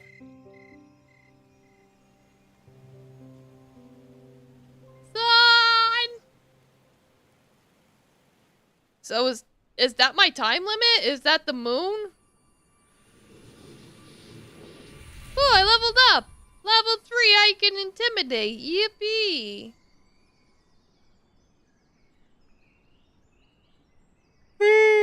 What was it will be, and what will be was vibes. Yeah. Do you got the aura? Little dragon, you must get the aura and hype moments, or you will perish. A new sun has risen, and the choice of how to spend it is yours. You have only a short time to discover the wonders of this valley, to survive, learn, and grow before the no-tails discover your presence and come for you. From now on, you shall be your own guide. Remember what you have learned. Hunt when you're hungry, rest when you're injured, and make good use of the body and mind you have to discover the secrets of Heartborn Valley. A few dozen suns, if Darktooth is correct, and then you must leave this temporary den for the emerald reaches of the Great Green. That vast unclaimed empire of trees which lies coldward from here. Your destiny is now in your jaws. The world is yours to discover, as it is for all life. So it is, was, and shall be. Alright, I guess that's the end of the tutorial. I'm left to fend on my own. Alright, let's head out, I guess. Try some new territory.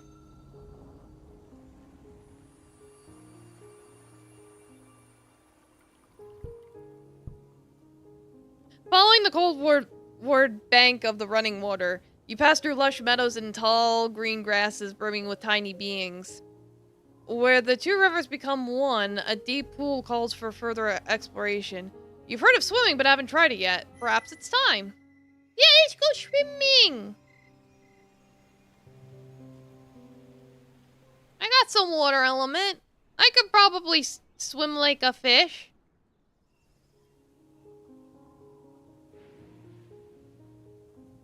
I don't know what these sigils mean, but... What's this one?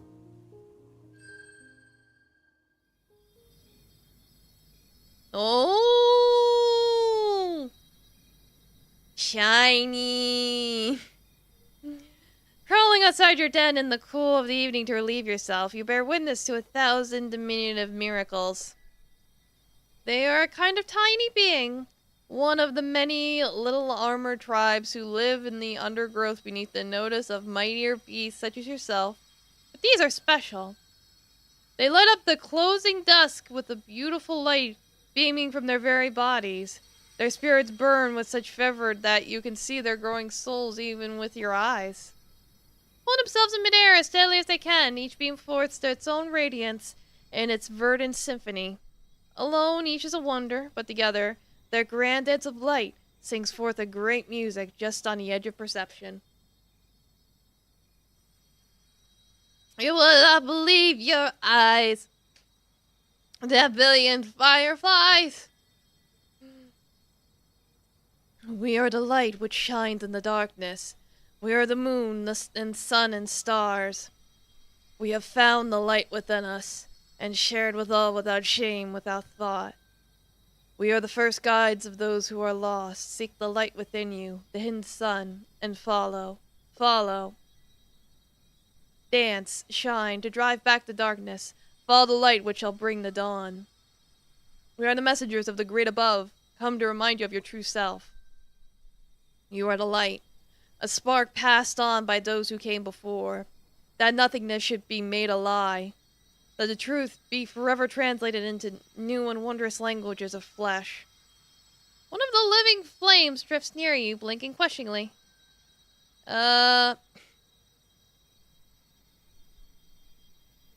If I try and light it, it's gonna set it on fire and kill it. Don't do that. I could catch it. I want to catch some fireflies, why not? It's not difficult for you to catch a few of them. They hardly attempt to escape, lost within their own music. For one night, your den is lit by their display, and though you play host to the stars themselves in your small space. In the morning, you wake to find each and every one of them cold and silent, their lights forever dimmed. It seems that their lives are brief indeed. Perhaps in some way, that is part of their message. Okay, cool.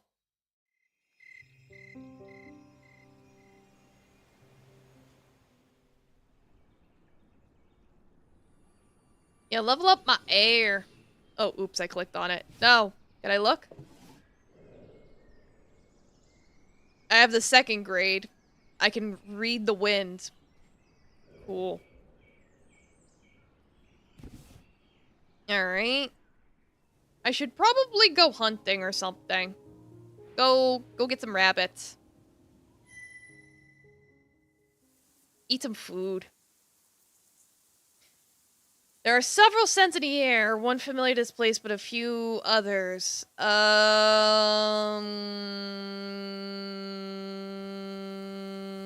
Let's go with long ear. Your keen senses have revealed the presence of a long ear. It seems completely oblivious to your presence. It's not yet in clear sight, still far away. The wind's not in your favor and carries your scent directly to your prey. You must move on quickly if you wish to sneak up on it. Alright, so... go near. Begin to taste fear, to portray and power radiating from it. Still possible to draw closer to it, but at this range you can make... Let's see... Oh, it's glowing red. That doesn't seem good. Red bad, so... I'll strike. Chase it! Get back here! I eat the rabbit. Yeah. And the long ear cannot escape and turns to face you in final combat. Trying to remember what the cycle was. Earth, water, air. And water is weak to air. I'll start with Earth. That seems safe.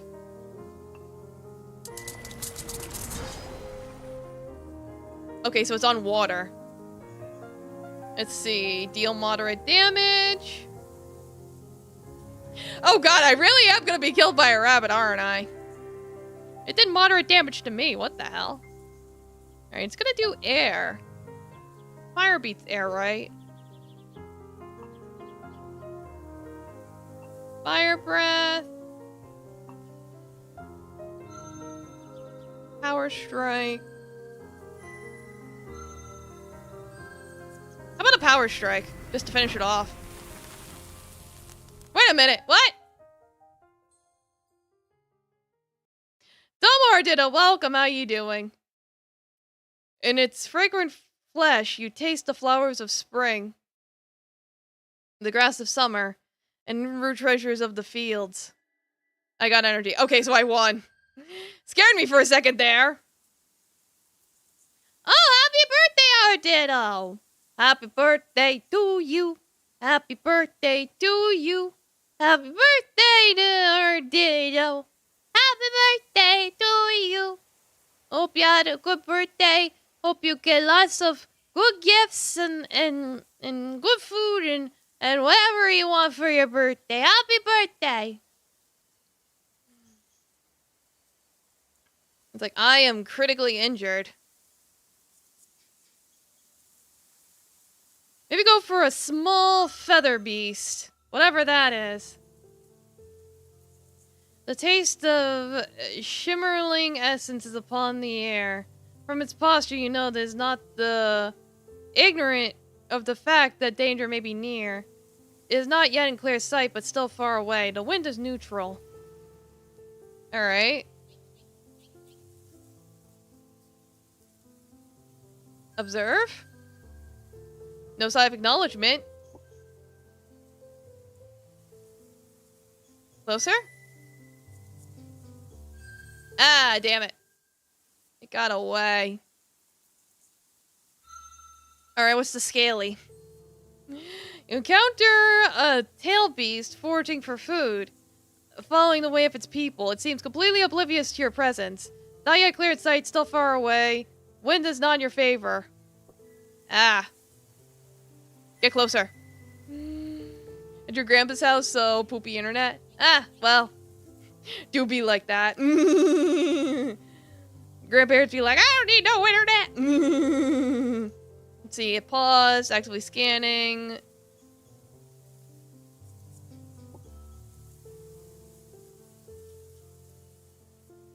Ah, just strike it. Chase it! Chase the snake! Snake! Snake! Snake! Oh no, I have to fight the snake. This might be where I die. Yeah, you get to watch me, so I appreciate you stopping by. Alright, we'll play it safe with Earth. Alright, it did water.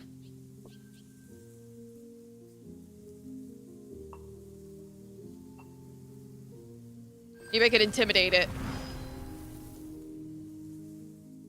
Oh god, what is with the light? I died! Damn. Rip.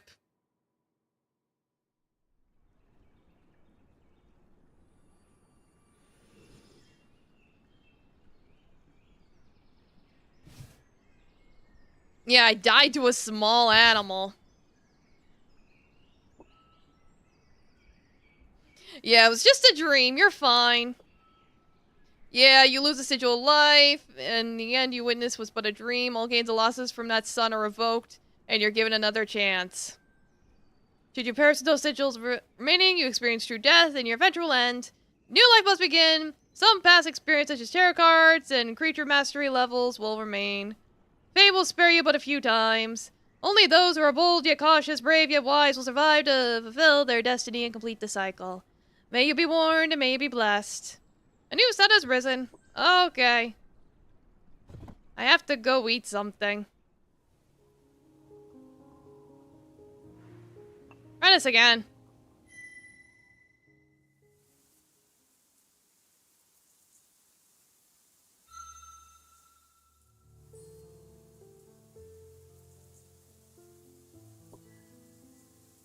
And get closer.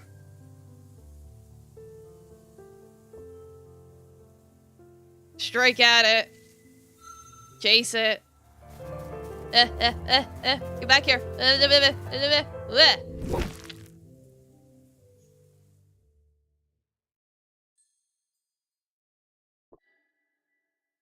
Oh, I won. Okay. Lucked out on that one. Cool. Alright, can I go get a crow now? See, it favors you. Okay. Alright, get closer. Let's wait. No sign of acknowledgement. Doesn't know you're here. Just strike it. Escaping by grasp. Ah. Darn. Alright, how about this fur beast? Is that a cat? The taste of lesser side claw essence is upon the air. It is as of yet ignorant of you. Alright, wind is not in my favor. Well, I'm gonna get closer anyway.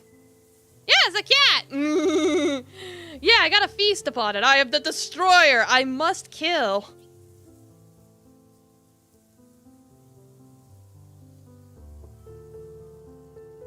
Wait. Yeah, scent is still free. It's possible to draw. Closer? Chase it! Chase the kitty! Wow, he's fast. Fast little thing. Ah! Boy, are you stubborn.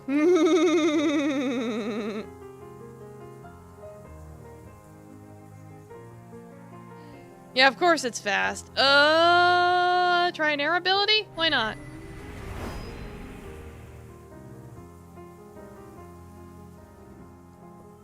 Alright, cool. That's a start. Bite it.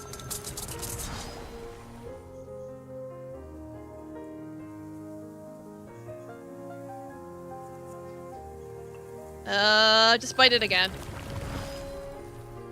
It's not doing a lot of damage. For the rest, the little Cyclaw's flesh was woefully bitter, smacking of tiny fur beasts beneath your dignity. You have learned more of the way of the lesser slide claws. Oh, I still got energy. The end of the hunt. Nah, Taffy's orange. Alright, let me go take a nap. My health ain't looking so hot.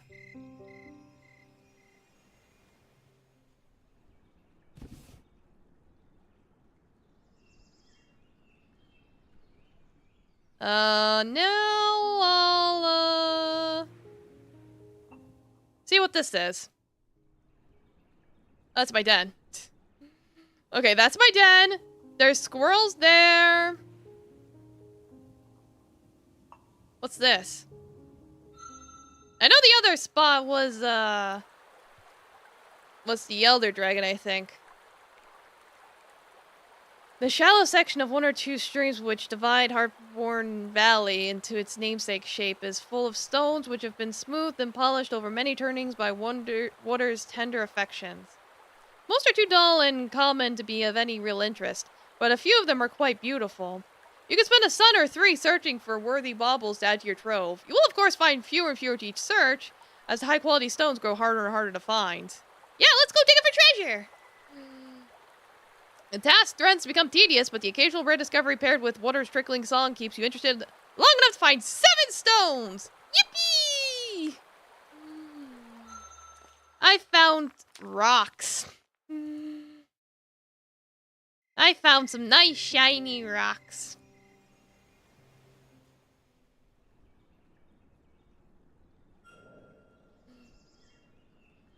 Yeah, they're just called shiny things.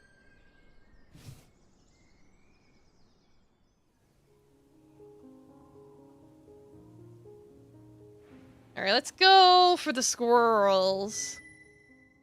The other place is yellow, and they advise against, you know, Pungent odor. Is that a squirrel?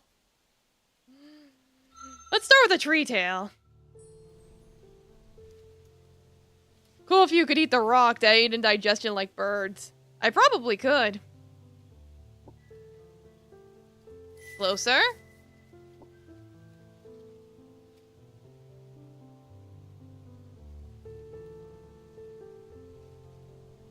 Closer. See, it's close. Strike! After the squirrel! Get back here!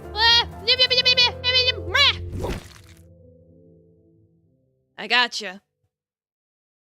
Nuts and seeds build pleasantly salty flesh. A tiny but tasty morsel. Nice. How about a moderately sized fur beast? Maybe not. That might be like a bear. Yeah, squirrel. Let's see, is this a skunk? I want to see if this is a skunk. Or is it a weasel? Weasels do stink. You've caught the scent of a lesser stink strike on the breeze. Seems completely oblivious to your presence. It remains yet just on the edge of your senses, a great distance away. Okay. Closer. Scanning its surroundings. Wait. Yeah, so it's not noticing me. Closer.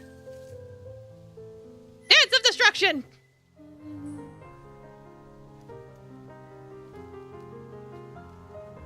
It's like, I might get killed by a weasel. We'll find out.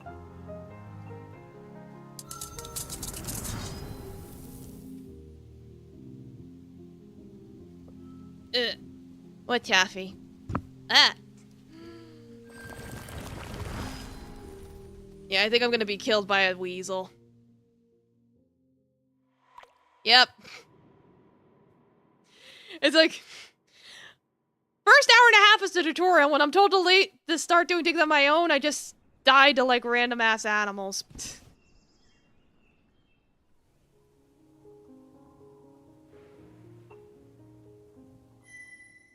Alright, let's see here.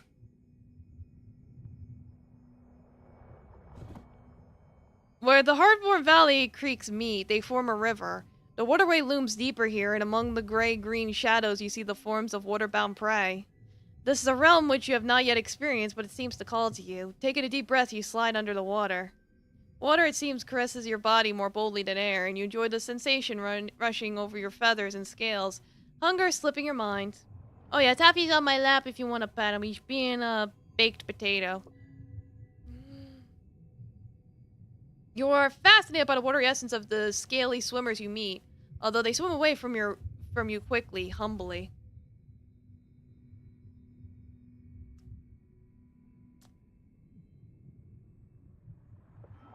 And just as you're beginning to master moving in this new landscape, you suddenly stop short. There's something in the water before you.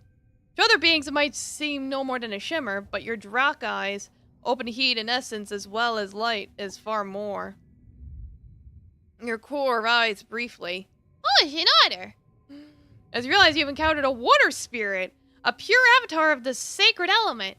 Its mind song prods gently at you, and you open yourself to it. No Drak would be so rude as to deny a messenger of one of the Great Four as at least an audience. Oh, new begin, hatchling of sun and earth. Bear now my... what's it? Testing song. The font is very fancy, it's hard to read. I ran down a sunlit slope, singing gently as I went. A great stone rose up before me. What did I do? Jump?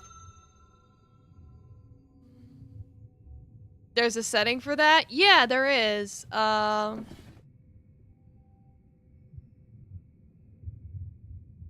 you can make the you can make the font bigger and colored text, but I don't see a way to change the font itself. Not so, I went around it, for I am water, and this secret is known to me. Nothing exists around which is a way may not be found. Look always for the curving path, the other way. Yeah, it's only for the colors.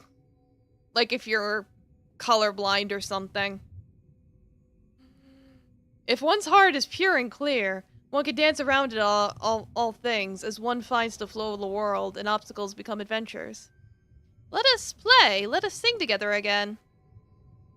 A war spirit loops it about itself an expression of joy, dispersing its essence slowly outward until it has become the whole watery way again. Cool. I got the water. Like, yes, hello, I have the water.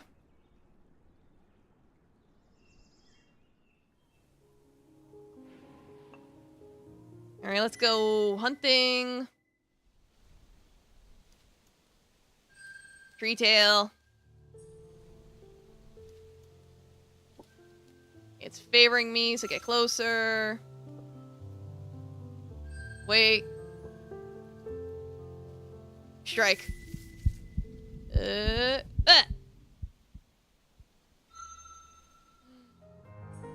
I have to fight it? I messed up the timing.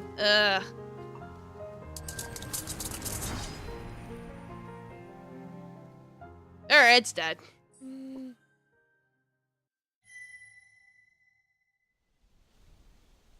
Alright, what's this small fur beast? The wind has spoken to your nose and ears, bringing tidings of a prickleback in the area. It makes no sign of acknowledgement. Seems to not know who you are. It's not yet in clear sight, still far away. The wind's neutral. Closer? Oh, it's a hedgehog. Oh, he's a little man. My Taffy. You done? Okay, bye, Taffy. Let me fix everything that you pushed.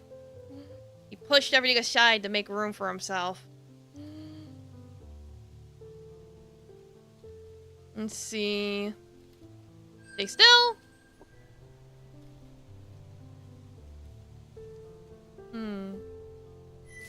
Strike?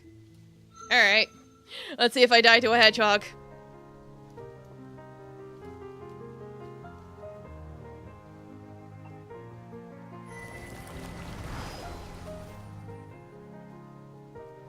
Alright, light damage.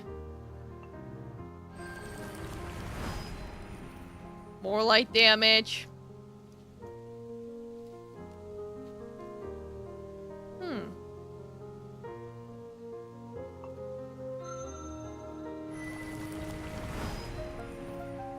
Yeah, it keeps like keeping itself curled in a ball.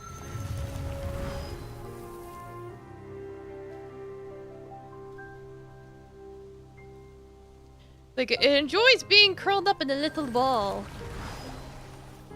Alright, did I win? Separating the prickleback's spike-riddled pellet from its flesh is not easy, but once it's safe to eat, you find a satisfying, earthy meal. Okay! Yeah, that wasn't... It's like, that one wasn't difficult, just... He was very defensive.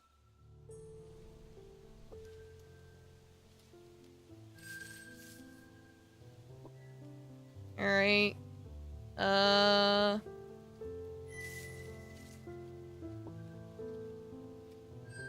Wait. Chomp. Got it. Okay. You strike true, destroying your prey in an instant. Yippee! Yum yum yum yum yum yum yum yum yum yum. I have learned the way of the tree tails. Yeah, if my knowledge of killing the animals, we are the people of 1,000 vertical worlds. Our claws sink into tree skin. With love we embrace them. Our homes, our protectors, our seed-giving benefactors. We are the children of those who are eloquent in their silence. Bridge between infinity and infinity above. With our arms across their light fingers we dance. This is our way, the good way of the tree tails. Your mastery of the way of the tree tails and your bond to the elements has grown. Yeah, so if this shit carries over, I can see how it would be easier to hunt over time. So I need to not be fucking stupid. And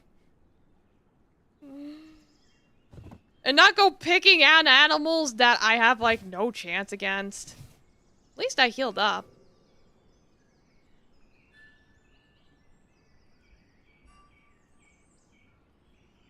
Yeah, see, now it tells me its attack pattern because I have an infinity for it now. So it tells me it does water and air attacks.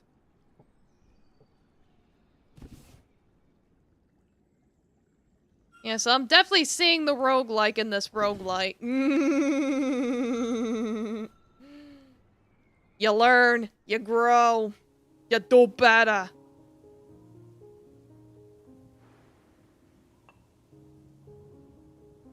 Yeah, that's what I figured. Alright, what's over here?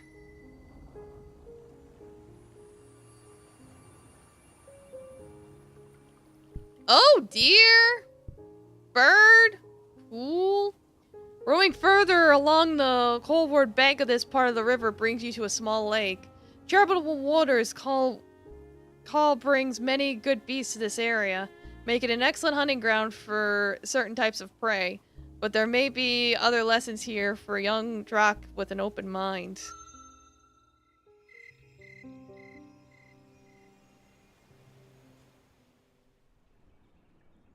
Yeah, so I'm like, what's that all about? Good fortune shines upon you this day. Nearby you find the silent form of an infant woodstrider. It's unclear what destroyed it, as no wounds on its tender, juicy body. But spirit's gone, its rhythm quieted forever. With neither chase nor dance of destruction, you have found yourself a tasty meal. Yeah, that'll give me so much energy, but I want to look at it more closely. Seems somewhat odd that it bears no marks of battle, and though it is a bit scrawny, it did not die of hunger.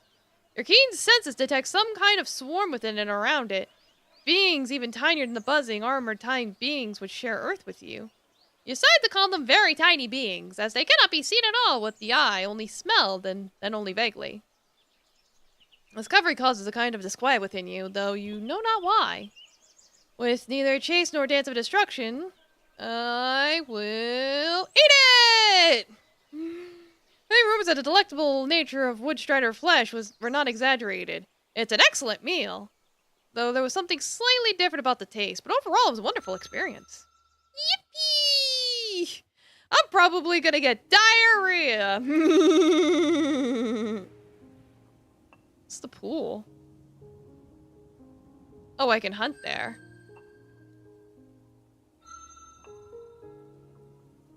Investigate. Yeah, what could go wrong with eating a little Karen? Oh god! Oh dear! Hello. Woodstriders, the crowned, beloved of the green. Many are the names of these pure, swift beings who, though quite large for a fur beast, move with an almost impossible grace. You've heard of them, but this is your first encounter with a clan of their kind. All of them bear a spirit crown, which was said to have been given to them by the spirit of the Great Green. They're very glowy. Incredibly, one of their crowns is even manifested physically, adorning its head in reality. Powerful music indeed.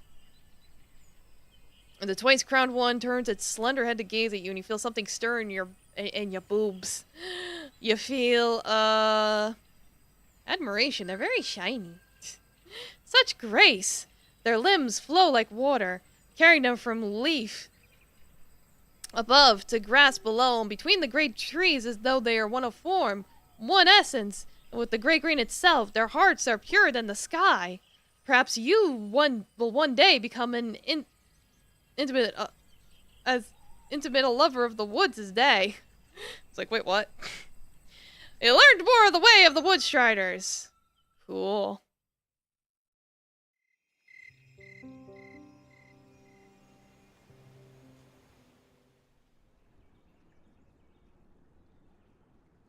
Alright, I'm gonna take my bathroom break. I'll just do that. Don't you intimately love the woods? I would if I wasn't allergic. But yeah, I'll go take my bathroom break now, so I will BRB. Eee.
have returned. I am back. Hello. Okay, back into the outdoors. I will now go look at this bird. Yeah, it was fine. Look at these birds. Double Bucky, welcome. I've come across a trio of lesser spearbills. They seem distracted by some kind of discussion. Observe. You begin to catch shards of their conversation. And so we must proceed with the assumption that all things can be understood, given time and observation. The core elements of reality, earth, water, air, fire, are predictable and finite. All things proceed from their motion. It cannot be denied that there is such a thing as expert knowledge, and that such knowledge has both value and merit. Thus it is that the wisest of beings gather information. Disagreement, says another, slanting its head slightly to the left. The true nature of objects is clearly unknowable. The desires of the observers, as well as the limitations of its senses, ensure that no matter how much information is collected, the true nature of external creatures or even objects remains forever out of reach. The wise observer attempts to understand themselves, and by having a greater control over their own cognition, they get closer to the truth than those who remain ignorant of their own psychology. The mark of wisdom is not information, but self-knowledge. Both of you, says the third, dipping its bill briefly in the water, are making the same mistake. You're assuming that objects have a true nature to begin with. The one song is empty of all meaning and even substance. It's not that truth is hidden by the senses, but that it never exists to begin with. But a vain hope of limited beings. A wise being does not seek to accumulate a wealth of information, nor even to understand themselves, for none of these things can be said to matter or even exist. The one song is empty. A truly wise being knows only one thing, that they know nothing and abandoning all need for understanding simply lives, free from all judgment. You have learned more about the way of the lesser spearbills. Yeah, get that knowledge. And yeah, I'll hydrate. There we go. The wisdom of the Drac is renowned. Let us ask the one hiding in effectively nearby. One suggests with subtle motions in their hands, they turn their eyes and ears to you. They already knew I was hiding here the whole time.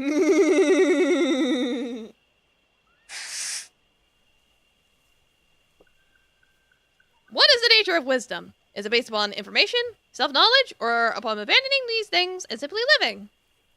Well, it's being smart, but that's intelligence. Wisdom... You just be like, fucking and attack them. It's like, wisdom is taking what you know and applying it, isn't it? So, self-awareness?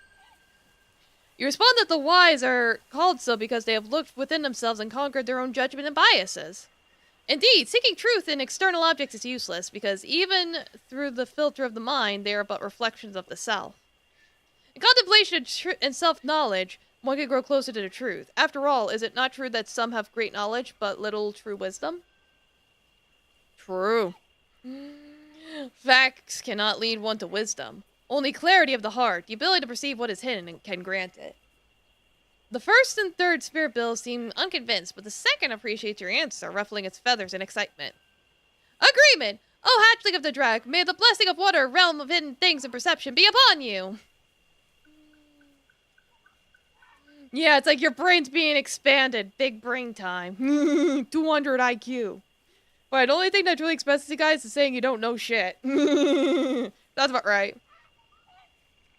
That's when they launch at this guy and you hear them continuing their argument. I got some water mastery, so that's a start. Like, that's something, right? Oh no! It's the consequences of my actions! Your beautiful body has come under attack by countless very tiny beings. Entering as you might enter another kin's territory, they are marauding your inner world, breaking, polluting, and poisoning your essence. They did not even issue a formal challenge before their invasion. The current affair is outrageously impolite, and made all the more frustrating in that you were unable to burn them or hunt them. Yeah, I ate infected meat.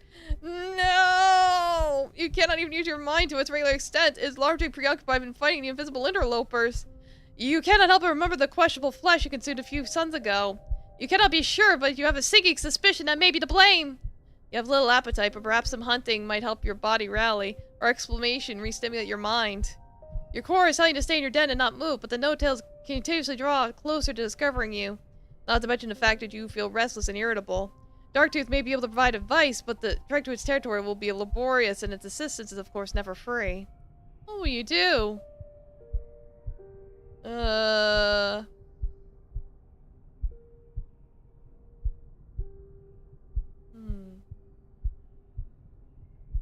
I can see from the red what my the consequences would be. Just do nothing. Take a nap. You huddle down in your earthen sanctuary and sleep as much as possible, following the directives of your core. You could only hope that this has given your internal forces some kind of advantage in the pitch battle raging inside of you. Perhaps resting more will help, though you feel awful. Yeah, I only see how much energy it takes. Yeah. More energy doesn't mean worse. Yeah, that's true. Giving up energy could lead to a better result, actually. I'll stretch. Blech. It turns out to be a wise decision, as the illness will now depart more quickly, but this is not how a mighty drac should spend its suns.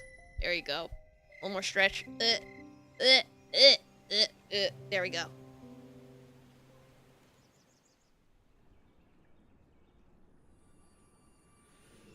If I keep clicking, ugh.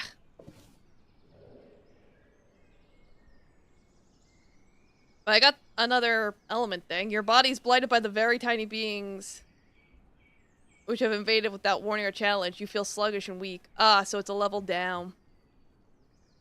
Okay. I've been debuffed.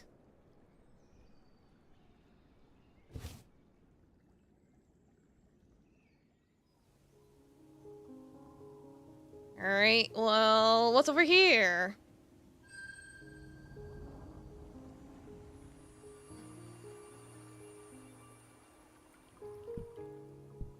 I see sheep.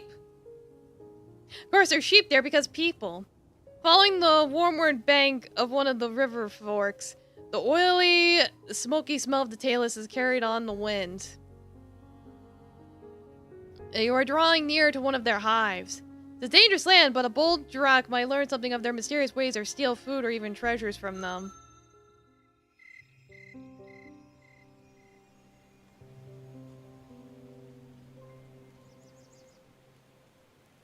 Domo Tutu, welcome, Bob Diaz. Been a while. How you doing? Yeah, so what happens if I check out the human? Will he try and attack me? You're exploring the warmward part of the valley, staying near to the stream.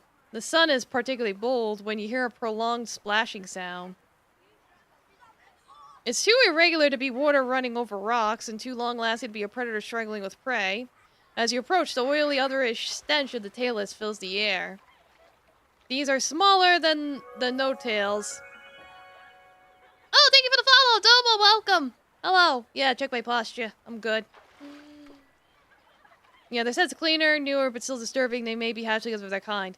Two are play fighting, as young fur beasts sometimes do, honing their battle skills, while two more watch and making whooping barking song. A fifth sits alone on the bank, doing something strange with its forepaw. I'll just watch them. Let's see how they're doing. Let's see what I can learn of the tailless. The tailless hatchlings are more bizarre than you imagined. The four in midstream take turns battling each other. Seems that whoever makes the other fall is the victor. About just two thin legs, it's a wonder they're not constantly falling anyway. They continue to make sounds, some of which are picked up and repeated by others. The particular sound of one of their squeals or whines can cause very specific reactions in others. You'd guess they are somehow communicating with a complex code of sounds. They seem to hate cool, clear silence, constantly communicating when there's no clear need for it. Basically just saying the kids, like keep yapping and won't shut up. After a good while, they do not seem to smell you nearby. Are they nose blind? The one not participating in the fighting seems to be creating a very complex pattern in the sand with his foreclaw, accenting it with small stones. You try for a long time to discern what purpose this might have. Like, I got distracted because the kid's sound a little distorted.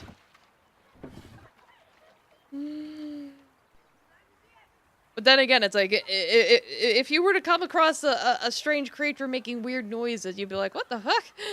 In the end, are forced to give up.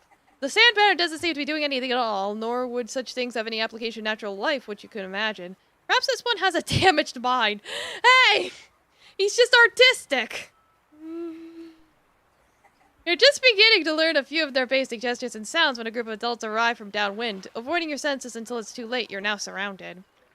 The hatchlings chatter at the adults, who seem to want them to stop play fighting and follow them. But hatchlings are daring to disobey, seemingly purely for the sake of fun.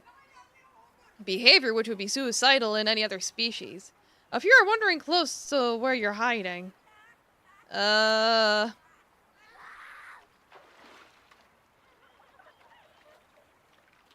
the other options are red, so this one's yellow. Alright, rest well back by. Yeah, thanks for stopping by. You rest well. Alright, fiery breath! You belch up the fire seed from your belly and breathe it out onto a nearby shrub. So fierce is your breath that the plants catch fire, and soon the no-tails are rushing to try and put the fire out, preventing them from counterattacking as you make your escape. You're safely away before long, and do not believe you were seen. Still, you take a long route back to your den in case you're being followed. And gain knowledge of a mysterious animal. Like, alright. That's something, right? Why am I yelling? My energy's still fine.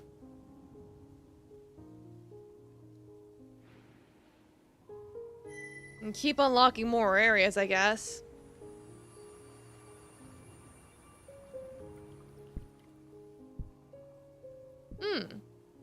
Traveling riseward from the conflux reveals steep slopes and high hills. Rugged terrain such as this is not easy on the legs, but treasure as mountains hatchling is a common saying among the Draken. Might the rocky outcroppings hide precious rhinestone or perhaps something even more valuable? Yeah, I see something shining gold. I want to see what the gold is. I want the gold. What's this?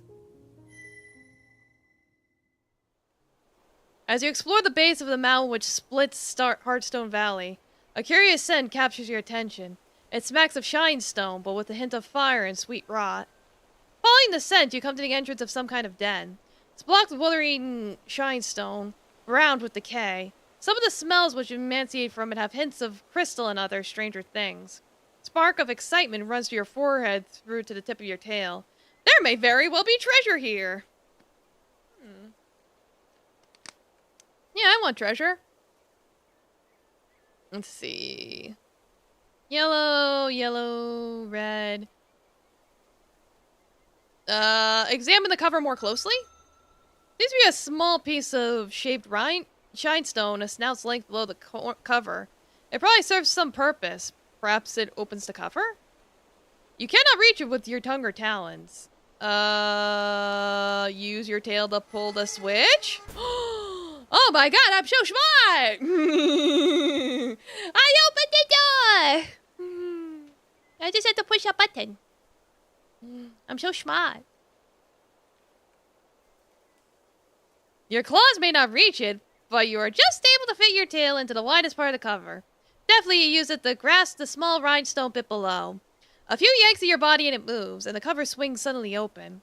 You roar in pain as your tail is pinched and thrashing to pull the cover clean off. The way's now clear, though your tail's throbbing. Yeah, let's go! Descend! Oh god, it's a dungeon! What have I done? Once you reach the bottom of the shaft, it levels out. With some difficulty, you manage to turn so that you're moving snout first. There's almost no light in here, making your eyes nearly useless, but traces of interesting scents abound. There's something below, as well as traces of small fur beasts moving through the area. You have made only a little forward process when you sense something in the darkness before you. It is a bear tail, one of a tribe of small fur beasts renowned for their keen senses and knack for survival, cause they smart. Even against great difficulties. But there is something very strange about this one, however. Yeah, he's got little triangles on his head. Something both wrong and right.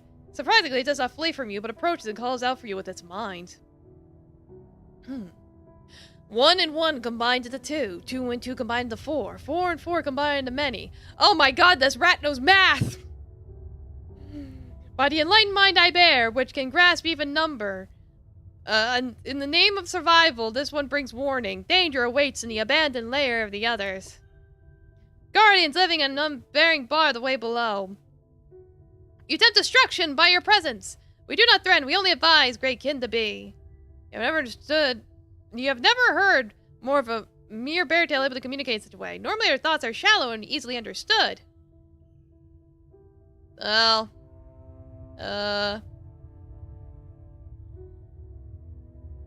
is there treasure? Perhaps, but there is also danger. No, there is no treasure in all the world which is worth trading for the destruction of the self. So has the Great One spoken, and so it is. Tell me more.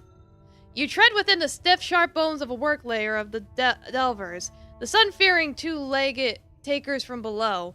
Though they are gone from here many turnings ago, their twisting of the Great Mother's body remains, resisting the healing breath of time. The burning ones and their servants from among my people remain. Tread carefully, this lair hungers in strange ways. Tell me about yourself. This one is never ever enkindled and void of the almighty beast, the undying master, most powerful of your great kin. This one is on a holy mission. The master commands it. More than this is not for you to know, O honored one. Alright, dismissed. I could eat it, but I'm like, I don't need to. If I was hungry, I would. The bear tail makes a low snout gesture of submission and respect that retreats into the darkness. It leaves not even a scent trail behind, which is slightly terrifying. A beast without scent is a defiance of all you know to be true. Yeah, I definitely can't eat it. Yeah, I shouldn't. It's too smart, it knows math.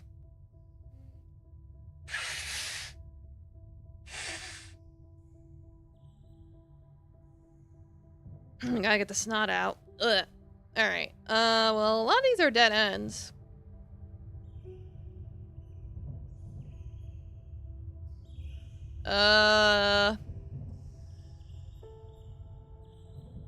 Like, I'm going in, but it feels like I'm going around in circles.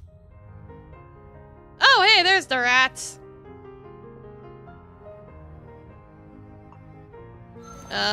Bite.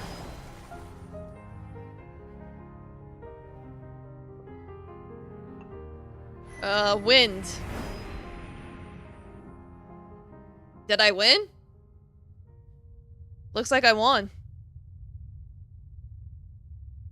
Yeah, those are different rats. These I can eat. Ugh.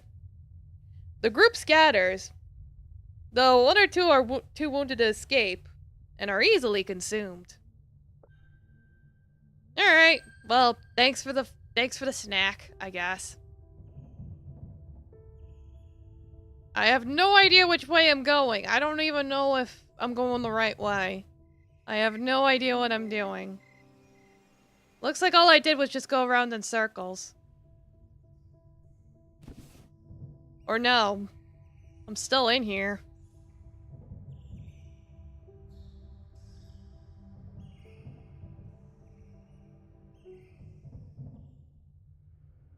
Oh! This revealed passageway is dominated by many talented fangs, wrought with a pure shinestone. Those are blades! A warm crimson light spills upward from below.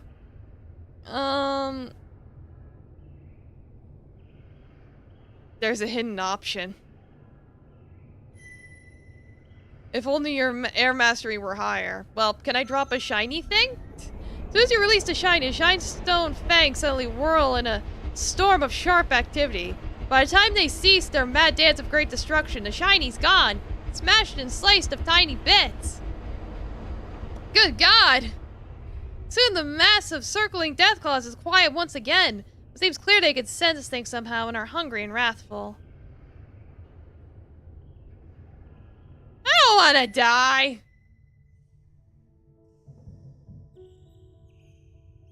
Ooh! These small discarded shinestones look like something has been chewing on them, but they should make acceptable additions to your trove. I'll take them. Like, I came here for treasure, and I got it. Get me out of here. Wait, what's that rat holding in his mouth? Is that a bomb? Hello?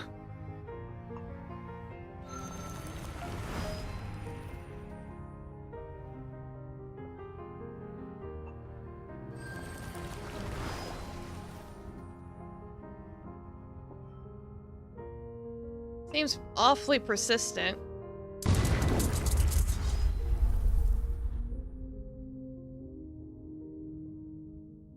Did I win? I won, but I'm severely injured. As flame touches the black ball held in the beartail's mouth, a surge of blinding pure destruction suddenly surges from it, covering your body in pain and fire. Yeah, it fucking exploded! What the fuck? What just happened? When you regain your senses, there's nothing left of the mad beartail. Like, that thing just fucking kamikazed itself.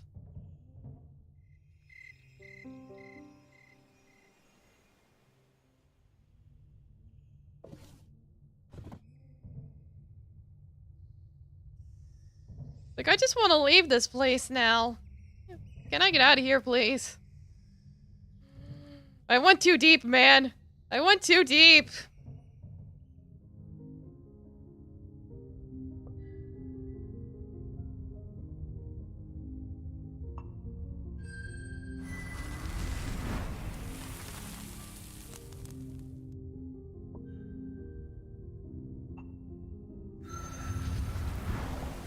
Ah, shit, that's gonna kill me. Alright, I think that's it.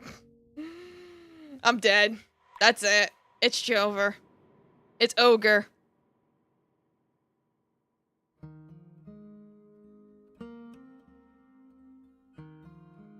You have not lost. All life moves towards death. You have lived. With each step, each breath, each choice, the world was changed by you and remade anew. It's the cycle of life. Your journey's complete. You get the death card. You rest now in silence and return to begin again. Grants you a small bonus to fire and earth. Okay. Death is not a failure, but only an ending, and all endings are beginnings in disguise. Okay.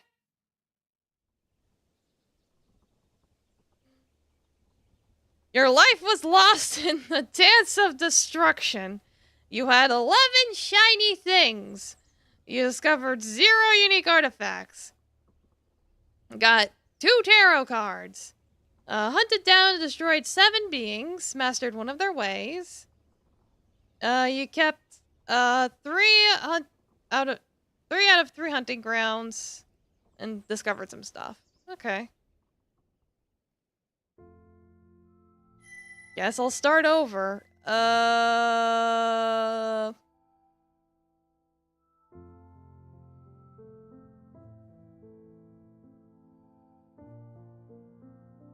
Like, should I go back to the tutorial? What happens if I skip? Will it just give me stuff? Or how's that work?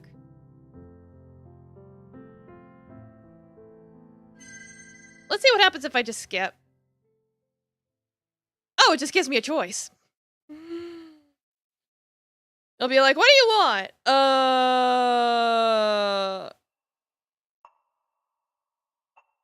Let me see. 5, 6, 7, 8, 9. Okay. Okay, so it's as big as whatever that crystal is.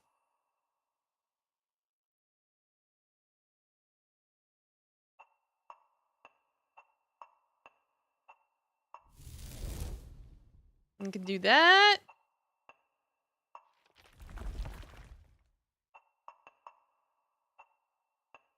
Might want to fill like one of every element, maybe.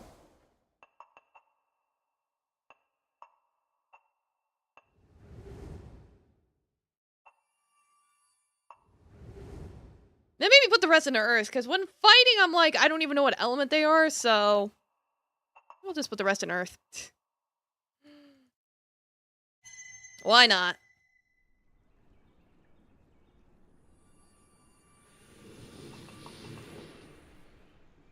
Yeah, I got all the levels. But it's cool that they're like, yeah, you could just... skip the tutorial and go back here and get points for it. That's nice.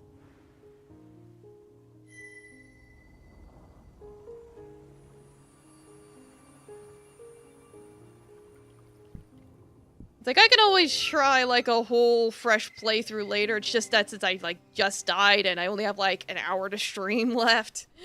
It's like, no point in messing around right now. Maybe later.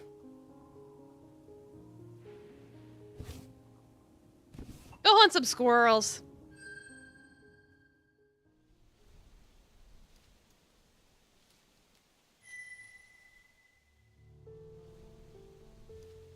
Yes, hello, squirrel. I will creep closer to the squirrel.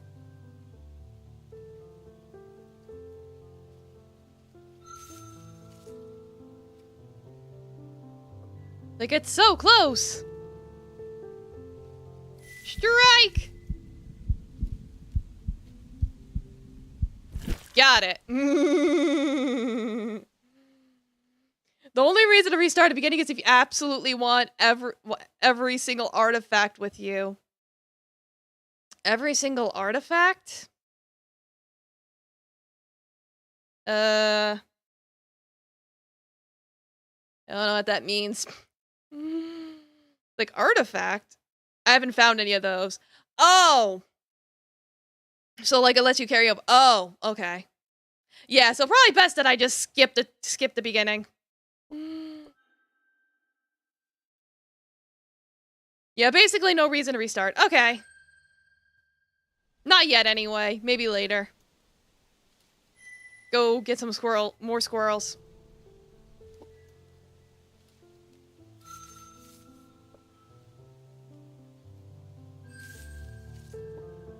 I shall now strike the squirrel. Got it. 2 for 2 on the squirrels. Let's go!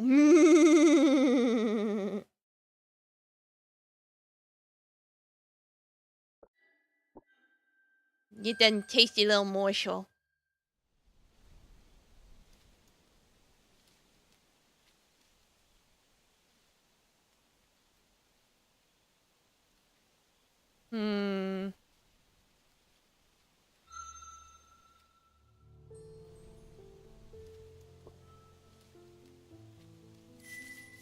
Yeah, maybe now I can get the heckin' weasel.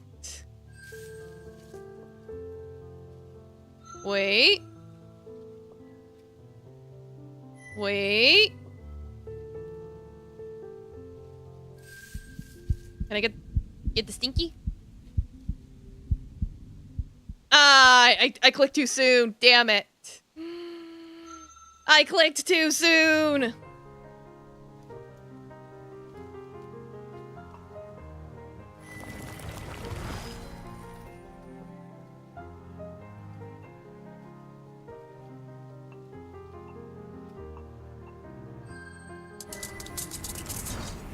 Oh no.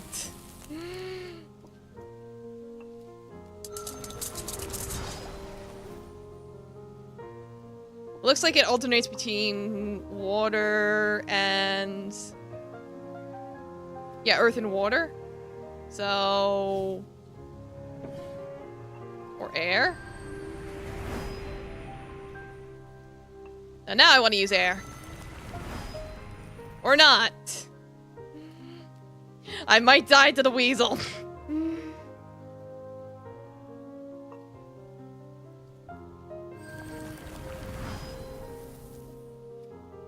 Did I die to the weasel? I did not die to the weasel! Let's go! Though freshly destroyed, the flesh of the stinktrite is almost rancid, pickled in its distinctive fiery essence. Still, you do feel nourished. I have learned more on the way of the stinkies.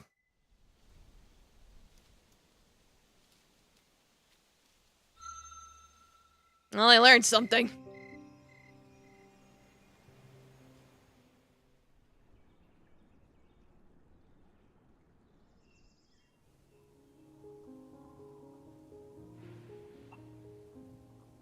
I can go here again, and I might run into the water spirit again. Let's see. Yep, he's here again. So, I remember he said the answer was to go around it. Indeed, I went around it, for I am water, and the secret is known to me. Nothing exists around which a way may not be found. Look always for the curving path, the other way. If one's heart is pure and clear, one can dance around all things as one finds the flow of the world, and obstacles become adventures. Let's play! Let us sing together again. Water spirit loops about itself in an expression of joy, dispersing its essence slowly outward until it has become the whole waterway once again. You need to breathe, so you arrive to the surface. Before you do, you manage to catch a rain scale. A savory water-bound scale beast in your jaws. That's 2 satisfying meals you had today. Though one was for your body. Nice. Alright. I'll take it.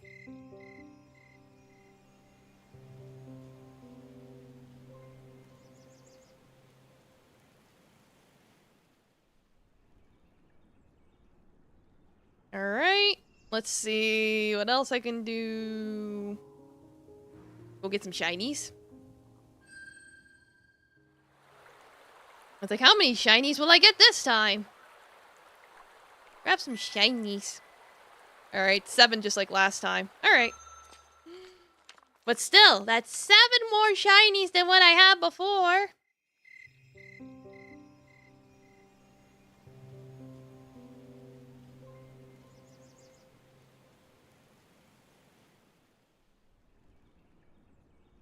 Alright, let's head on out again. I forget what this was. Oh yeah, the fireflies.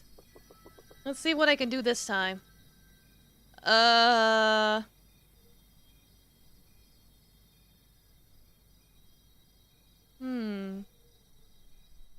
Sing a promise to seek the hidden light? You attempt to sing a response, but whether you use your voice or your mind, the tiny beings do not react. Eventually, you cover that individually. Their minds are just too simple, incapable of forming distinct images. It's only as a collective that they form an eloquent music, as if each of them were only a tiny fragment of the greater whole whose song is so beautiful and bright. Eventually, you give up attempts to communicate. They are altogether a song, existing not to hear, but only to be heard. You promise to seek the light within. Your promise to seek the light within must remain a secret one, shared only with yourself. Time and your actions will determine whether the momentary oath to one day discover your true self will be kept, whether you will become the one to discover and open a door. Alright, cool. I'll go get some knowledge. Why not?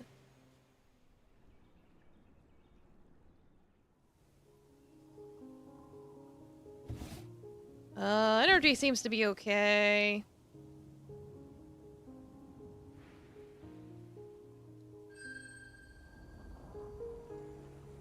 I don't know if I want to waste time in the dungeon again. You got bad news? Oh no.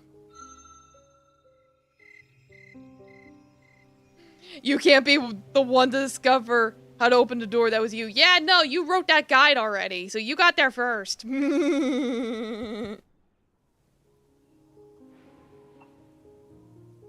Check out the deer.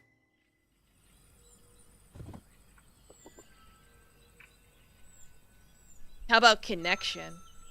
What is this? Somehow you feel the beating of its rhythm, though you're too far away to do so. You see yourself. Are you seeing through its eyes? The moment hangs suspended, and then it looks away, leading the clan deeper into the green. You know, though, there is some connection between yourself and the noble Woodstriders. Could this be a sign, a premonition that your fates are connected in some strange way? Could they be more than simply prey to you? Alright. Ooh, did I level up my earth? My earthy girth?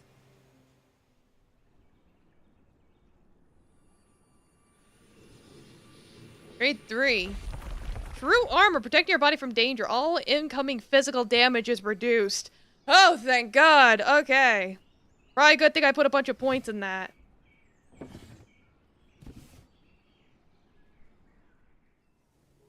It was released in June. You released the guide on the 21st. Yeah, you got to it fast, didn't ya? Let's go hunt some, bunnies. How about we go hunt some bunnies? Go to the long year. Because if I'm gonna be hunting animals, I do need to get their masteries. So, I mean, I gotta do what needs to be done.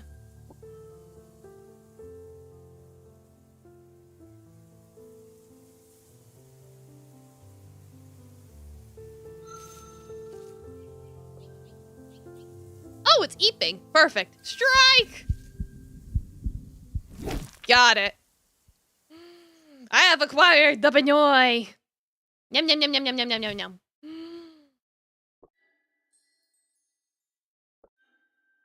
Get some energy.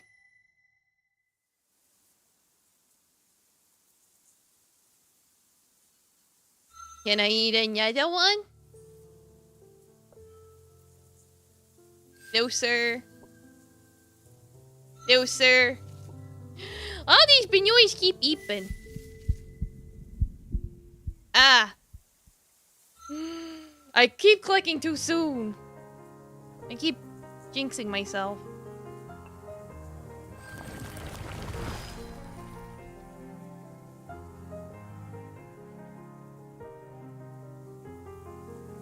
I forget what they said. I think it was earth, water, so air.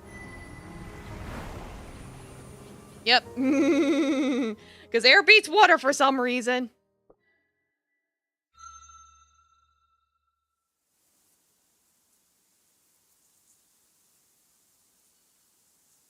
Let me try this feathered beast. I will get close to the feathered beast.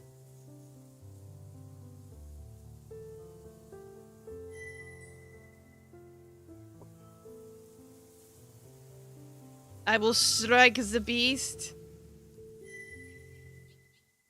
I was not able to catch the beast.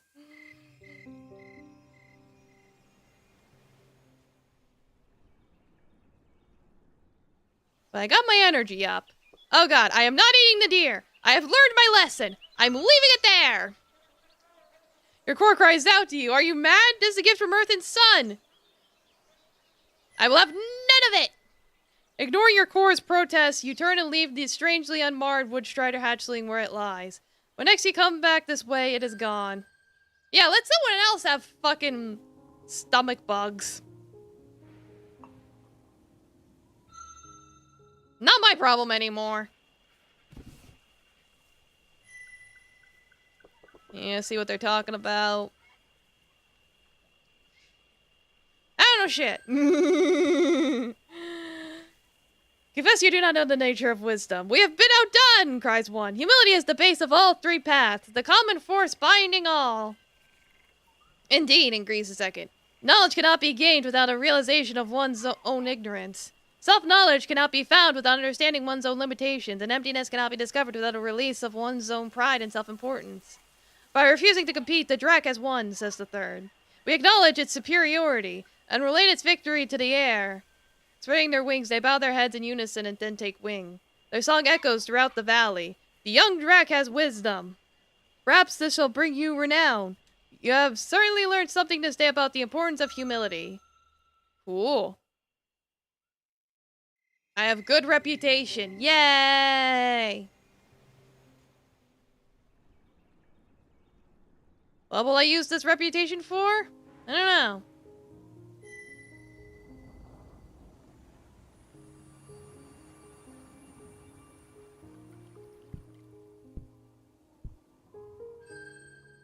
I think I only checked one of the human figures last time. The left one was the children. Let's see what's on the right. Wait, what? I didn't eat the deer! Why am I being attacked by... Yeah, your only solace is knowing that you made the right decision by not eating the questionable flesh of a few suns ago. If this was caused by simply being near it as you suspect, it would surely be far worse had you consumed the temptation. So what, just being near it still got me sick? Ah.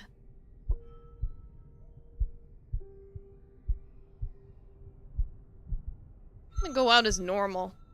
You're not allowed these very tiny antelopes to get in the way of your progress. Yeah, I'm less sick now. Yay.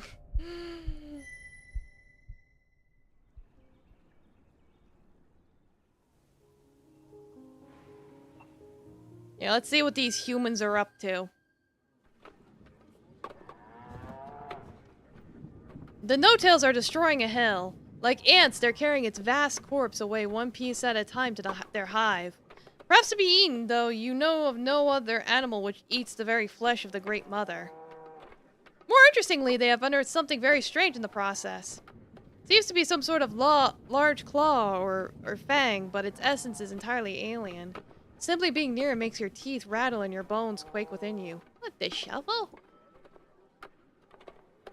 The no-tails have summoned an authority among their kind to determine how to proceed. I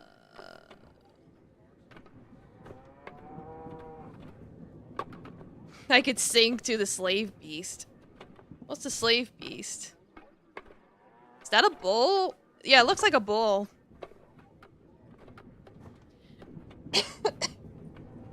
Yeah, let's sing to it. Let's see what happens.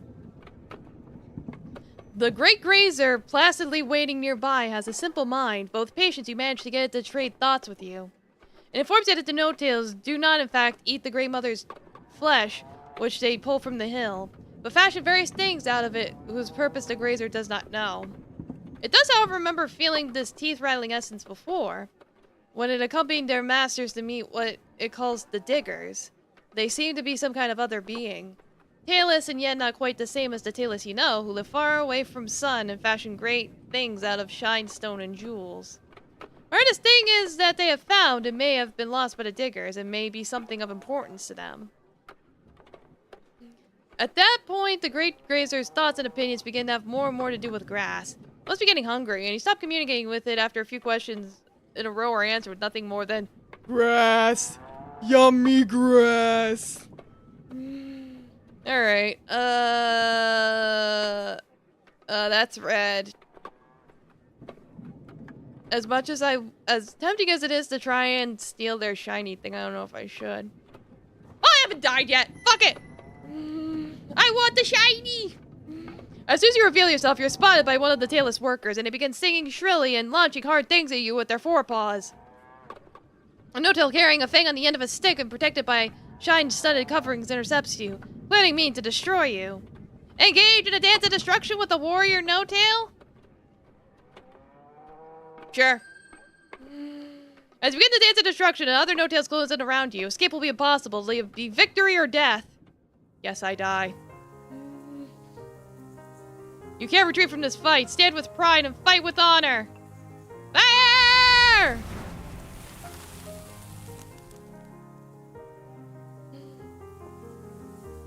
I'll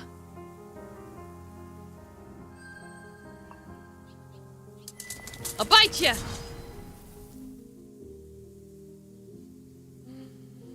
Yeah, I'm getting fucked. But you know what? I had to try at least once.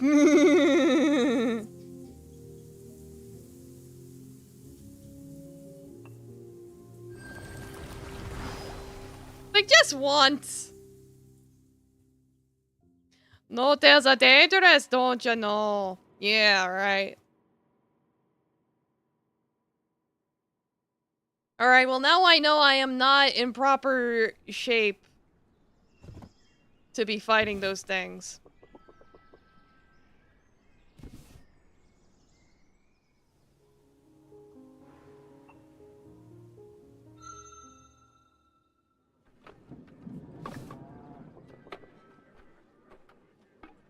talk to the thing again. And I'll leave. The vibrations which shake you to your core emanating from the thing they have found cannot possibly be anything good. Any action you take will expose you to the inscrutable and law-defying wrath of the tailless. You do not allow curiosity to get the better of you. You leave while still undiscovered. I got some Earth Mastery. That's something.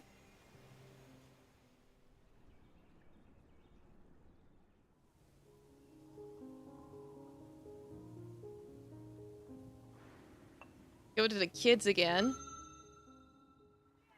See if maybe I can do some different choices. How about we attempt to communicate? Yeah, go with the artistic one. See what happens. Sinking into its mind is harder than you expected. The sheer oddity of its thoughts and emotions making it like trying to smell a stone underwater. Eventually, however, you feel some kind of connection and paint a universal sigil for it to receive. Slowly, the hatchling looks up, then directly at you. Seems to be able to sense where you are from the communication. You expect it to panic or cry for help, but to your surprise, it does not. Instead, forming a strange sigil of its own inside a connection. You smell a little fear, but it seems to be in control of itself. After some trial and error, you trade a few ideas. It does not seem to be able to communicate fluidly like a drac or even a regular good beast, failing to intuit the meaning of many of your sigils, which you believe are written upon every mind. When it does respond, what it does communicate is lavish. It shows you a sunrise so rifled with detail you can almost see yourself in a lightning storm witnessed from inside a small cave. Most oddly, at one point, it shows you what looks like no-tails harming each other. An image of particular importance in mind, but you do not understand its significance. Maintaining communication is deeply tiring for you. The no-tail mind is full of sharp needles of hard information and quagmires of half-dealt-with fears. Eventually, several adults come to collect their hatchlings, and you are so distracted by the communication you have now been surrounded. Just when you're about to be discovered, though, the hatchling of whom you communicated barks at the adults about to stumble upon you, distracting it and leading it away. The hatchling has also left some shiny rocks it wore around its neck behind. Ooh, shiny rocks. Soon the no-tails are gone, and you're safe. This day seems to have bred more questions than answers. Why did the no-tail hatchling lead the adults away from you? It must have known you were dangerous and would only become more so in time. The mind you saw during the communication was deeply other and very difficult for you to connect with. And yet there was a glimmer of something beneath the overcomplicated morass. Something like a bright stone hidden in a deep treetop at night. Or a single lump of gold in the midst of a swamp. Like something good, something valuable hidden in the most unlikely of places. Perhaps the lone tailless was simply unlike other of its kind. Or perhaps a long, long journey of understanding was begun this sun. Time will tell. Ooh. Amber circle. Tiny of orange stones. Attractive, especially in the sun's light. Is this an artifact? Did I just get my first artifact? Did I just get my first shiny? That's my little pile. Yay! My first shiny!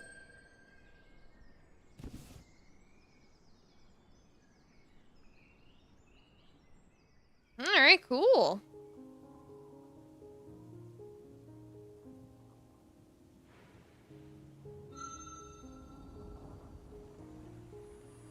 Let's see what's going on over here.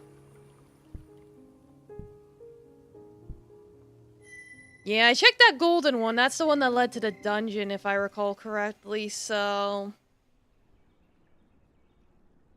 Like, I kinda don't want to go there right now. In fact, I should probably go hunt some rabbits for energy. Tell me about the rabbits, George.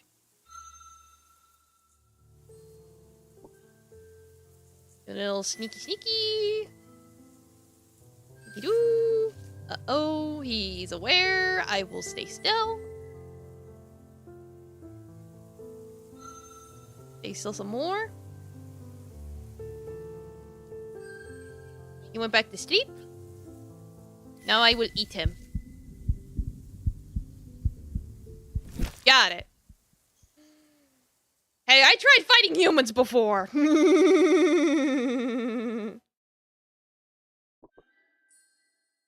Learn more about the long years. Let's go. Might want to try mastering it. Because I imagine animal mastery is very important.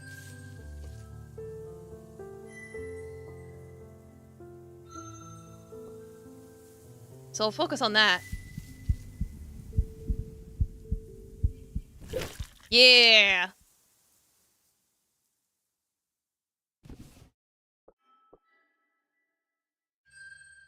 Have I mastered the long years? Not yet?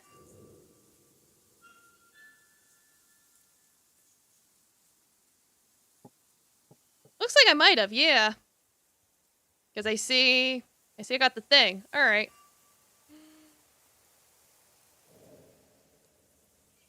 I probably should have checked that first, but whatever. I got some buddies. Scale beast? It's a snake. Snake is a snake.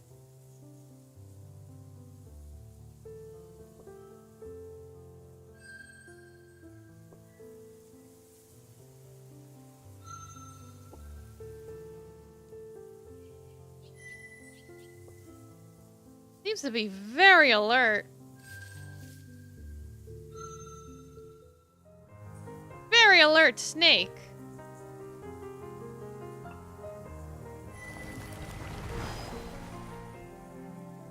Alright, he's got water. Got air.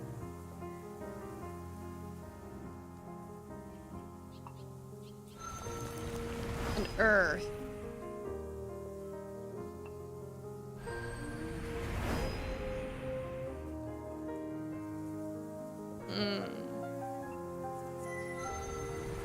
There we go.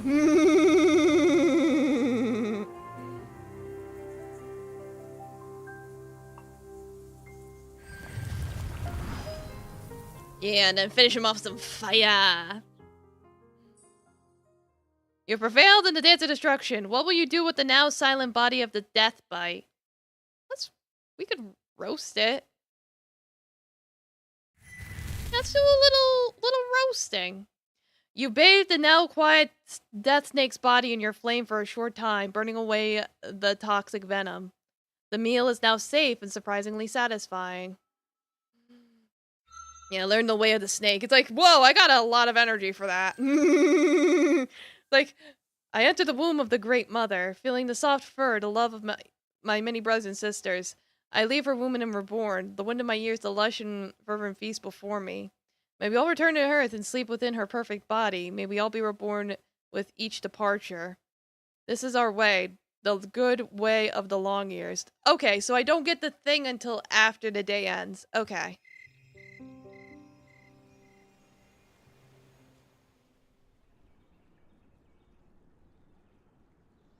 Like, good to know. Is it a hunting ground? No. What is it? Oh god, it's a honey badger! Oh god, I do not want to fuck with this honey badger, because honey badgers do not give a single fuck. Small, pure waters are falling from the sky. You keep to the shadows of the trees and veil yourself in the brush to keep as dry as you can. Few beasts are out in such weather, hiding within their homes, but you are surprised to find a mid-sized fur beast standing brazenly out in the open. It is a lumberkin, one of a people renowned for tenacity and ferocity even in the face of much larger foes, because honey badger don't give a fuck. It calls out to you with a strange song. Far from frostward fields fares this flame-souled fur beast, a warrior, though aged, weak, and winner of wars. The wind wafts forth waves, O'Draken sends wayward, a final fight foretelling, fame and fortune finding. I like to speak in alliterations. Into a... That's just a regular badger, not a honey badger? Still. Probably still nasty. Yeah, exactly.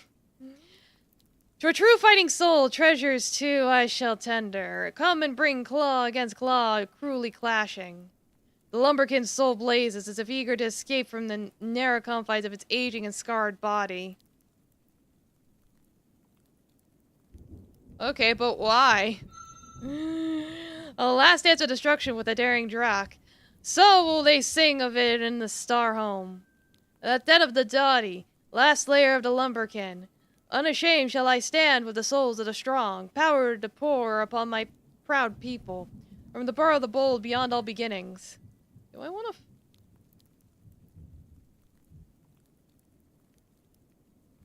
What about the true treasures? Deep in my den to discover directly the pair of prizes I promised you prior. With fang and with fury alone you shall find treasures too, a tale worth the telling thereafter. Gauge his strength. Oh, Jesus Christ! You inspect the lumberkin's body, which is scarred and worn from countless battles. Its age seems to be affecting it, making it hardy and slower than its kin, but its strength rivals that of creatures many times its size. It would be a difficult opponent.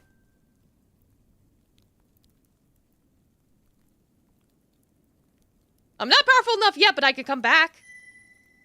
So be it. Strength to yourself gather swiftly, forging the fighting fires found in your frame. But I beg you, be brave as your bold begone brethren. Leave me not the languish nor linger too long. Yeah, I'll go back later. Maybe.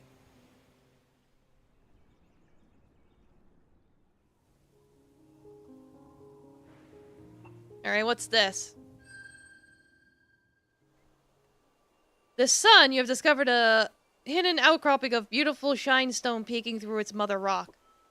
This particular kind, called silver, is of some worth, but you will need either a mighty fire within or some kind of helpful tool to remove it. Melts.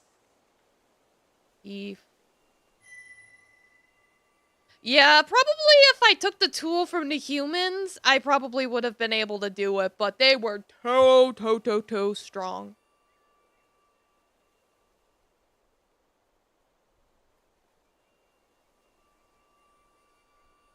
Try and use my teeth. Worth a shot, it's just a little energy.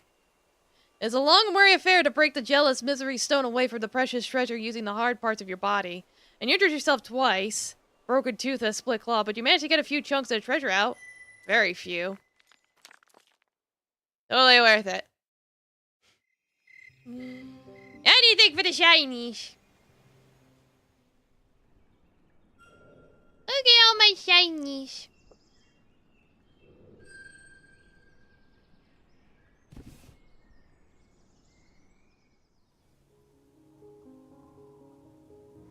Alright, what's all the way over here? Probably more human civilization.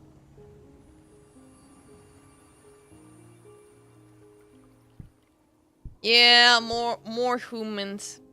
Here lies the heart of the tailless. Claimed within Great Dark Tooth's territory. In these lands, the great diversity of the wild is outlawed. And fields of oversharp geometry. Only one kind of plant grows at a time. The stench of the no-tail hive soaks the air. And most good beasts stay far away in fear of their lives. Neither the tailless nor their slave beasts will welcome you, and only the most bold or reckless of kin would look for knowledge or wealth there. Do you dare? What if I do dare? Huh? What if I do dare? Tailless hunters have been following your tracks. Ah, shit. Thank you for the follow, Domo, welcome!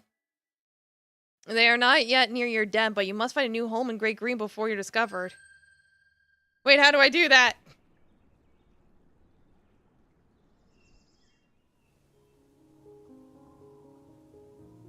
I want to check out the house.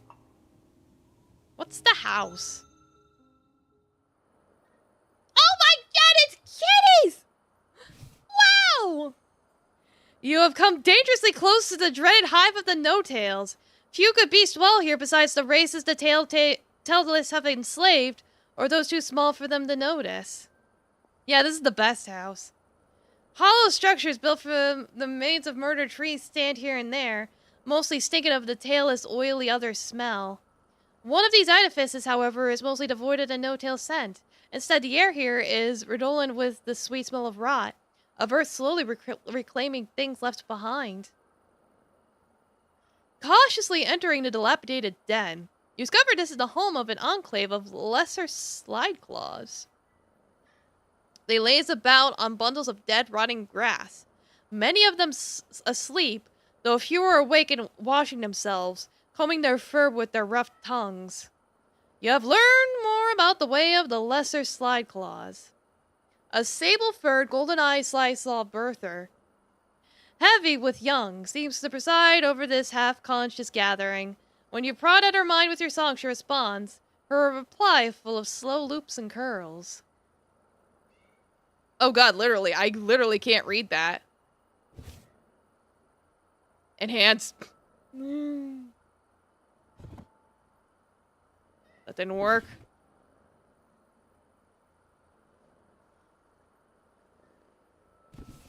I can't read that. Oh god. Yeah, it's like I'm trying to mess with the thing to make it bigger and it's not working. A drug kitten. How amusing, she drawls, her tail tracing languid symbols in the air. This is a dream den for the slide claw people.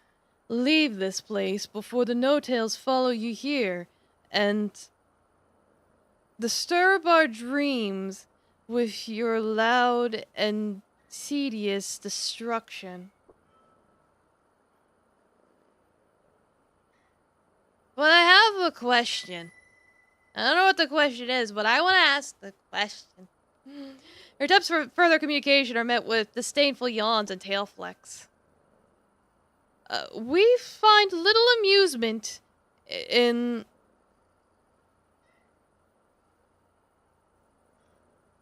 something thoughts with a drock. Bonding, maybe? I can't read that. Much less a mere kitten of these, fading kind. If you decide the immense privilege of conversation with the side claws, the perfect people, then you must bring a token. A token, okay, what do you want? It's a long silence. You're unsure whether the dark birther is thinking or simply making you wait. Just as you're starting to become certain it's the latter, she replies, the sacred joy plant. An offering of this may make you worthy of our attention. You can smell it on that one's breath. What, catnip? You want catnip? You want catnip, boy? Girl? Ma'am? Miss?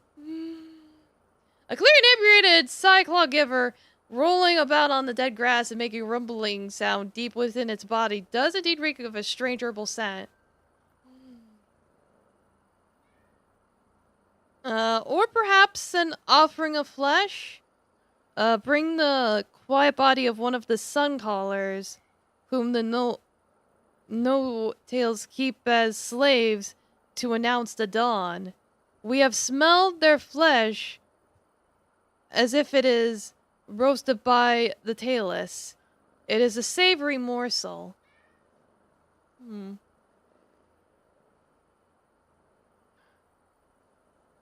go after the chimkin. Yeah, I'm gonna go kill this chicken. Why not? You can't stop me. I'm gonna turn you into the Kentucky Fried Chicken.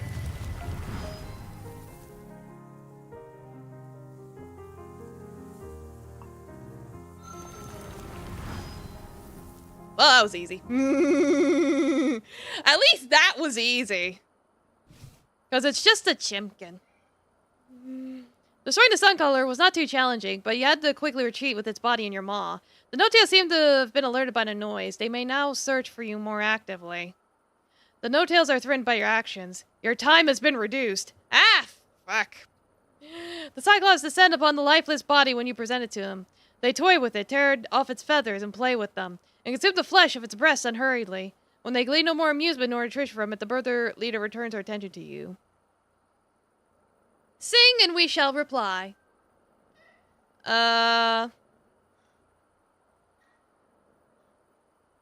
are you?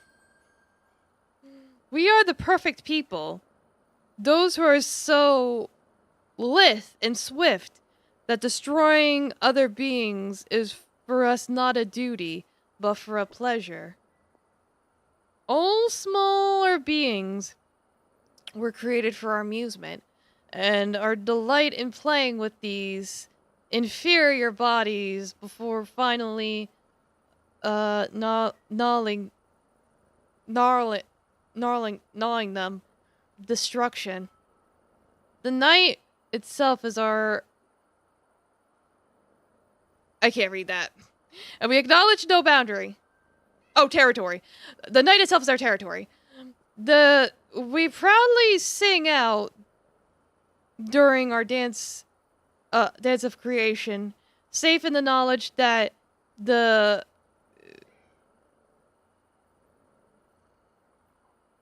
I can't fucking read this. If they indeed would dare attack us, this holds little challenge for us that we must walk on the dreaming to find new amusements and tests of our cleverness and wit. Okay. What about the no-tails? The birther is disgusted. The perfect people, slaves of the tailless? The Drak are more slow-witted than we believed. Ours is the perfect description, or deception. They think themselves our masters, but it is we who have mastered them. Yeah, this seems like typical cat behavior. They stroke our bodies, running long fingers down our spine and bringing pleasure. These produce, artifacts, small fur beasts for us to destroy with our leisure. They provide soft places for us to lie and enter the dreaming safe from all foes. They are our armor, keeping even the Drak away and letting us live in bliss, sloth, and lazy plenty. In exchange, give nothing but the privilege of our private presence. Oh my god. Though the 1,000 earnings pass, the tailless will never make slaves of us, for we fear no strife and will never trade our freedom for security. In the stonefold and the footing, ruling lucky. Yeah, they're saying they're not gonna be like dogs and bow to the humans. In the places, the perfect people. Yeah, I can't even try to read this anymore. I don't want to read anymore. How do you enter the dreaming? Yeah, a few of the Cyclaws tense their bodies subtly, flicking an ear or glancing at possible exits as though concerned that their leader has perhaps gone too far in demanding the direct submission of a Trugan. Yeah, they're too flowery, and it's like, I can't read the font. I tried making it bigger, and it didn't work. Like, see? I try and make it bigger, and nothing happens. I don't know if I have to, like, reset the game for the thing to go into effect or what, but I don't feel like bothering. It helps if I turn the color off. Let's see if that happens. Yeah, see, it doesn't trigger if I do it. I think it's a case of I would have to, like, leave the game, do the thing, and then go into it for it to go into effect, which stinks, and I'm not doing that. I'm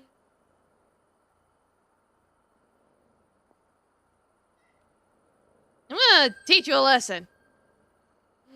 The ancient rage boils within you as you hear the impertinent fur beast demanded you bow down to her. Your people have been the greatest of the children of heaven and earth since long before her kind even knew life. She's now openly mocking everything you are. Bobbing your head, you belch the fire seed up from your core and breathe it out on the yellowed grass corpses. The Cyclaws are suddenly attentive and wide-eyed, quickly escaping through various narrow exits. The queen, her tail lashing back forth in annoyance, looks down at you coldly as the flames grow. We are not amused, she sings and leaps away to safety. The trees of which this place is composed have now caught the flame, and over the crackles in the buildings roar. You feel the 1-2 stomp of approaching no-tails in the ground. Many of them. You make your escape before they arrive, satisfied you have proven your superiority to the arrogant side claws. Got some fire mastery. Like, fuck you, I'm not gonna bow to you.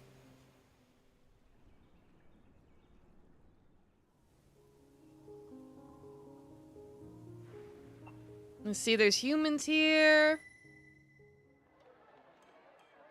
You have drawn dangerously near to the no-tail hive. It's a cacophony of sounds and smells, the strange barking of the enslaved clan singers, the squealing songs of the tailless hatchlings, and stranger rhythmic striking sounds of shinestone on shinestone mixed with the acrid smell of their oily skins. The dead beast belts, which is with they cover their bodies, and the smell of slain trees from which they make their dens. It's like something from an evil dream. Somehow they don't smell you, despite your nearness, and you doubt that they could hear your footfalls through such a din. But their shine-clad, bronze-fang-wielding giver guardians look very dangerous. Stealth may be an option. If their eyes are as weak as their noses, you could risk slipping into their hive and succeed.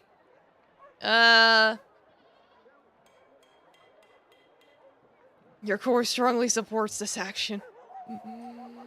Fears resting in your throat. How about we just observe? Managed to learn quite a few things of interest. The tailless are indeed nose-blind, or near to and have poor hearing. But their sense of sight is keen.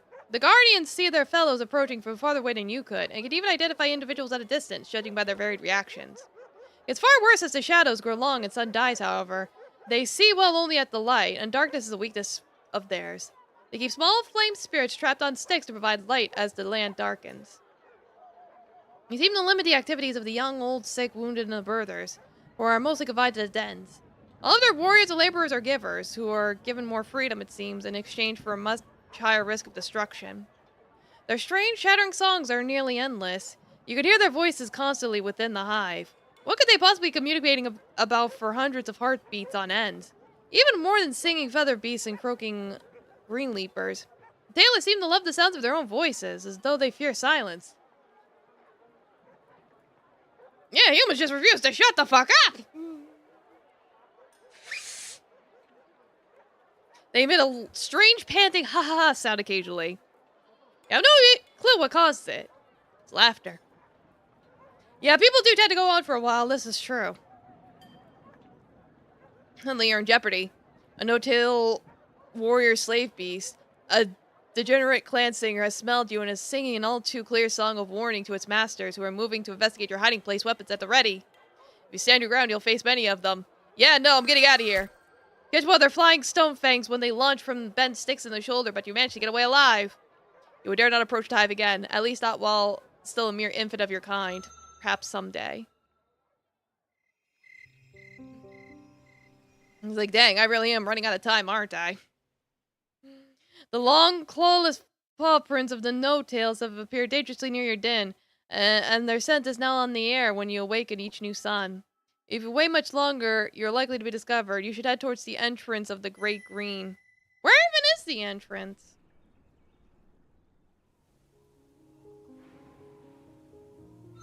Is it over here?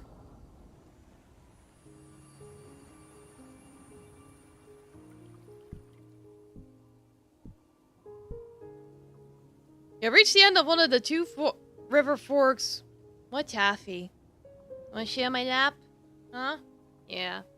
End of the two river forks which give Heartbone Valley its name. Somewhere in this area lies the entrance to deep forest.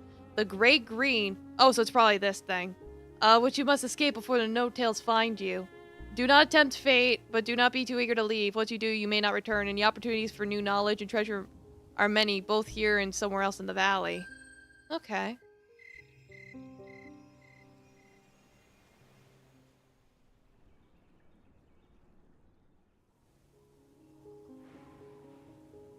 Well, what's the doggy? Ow! You have ranged far the sun and are returning to your lair when dusk is suddenly split by the most beautiful sound you've ever heard. It's not the work of just one animal. Several beings are raising up a song.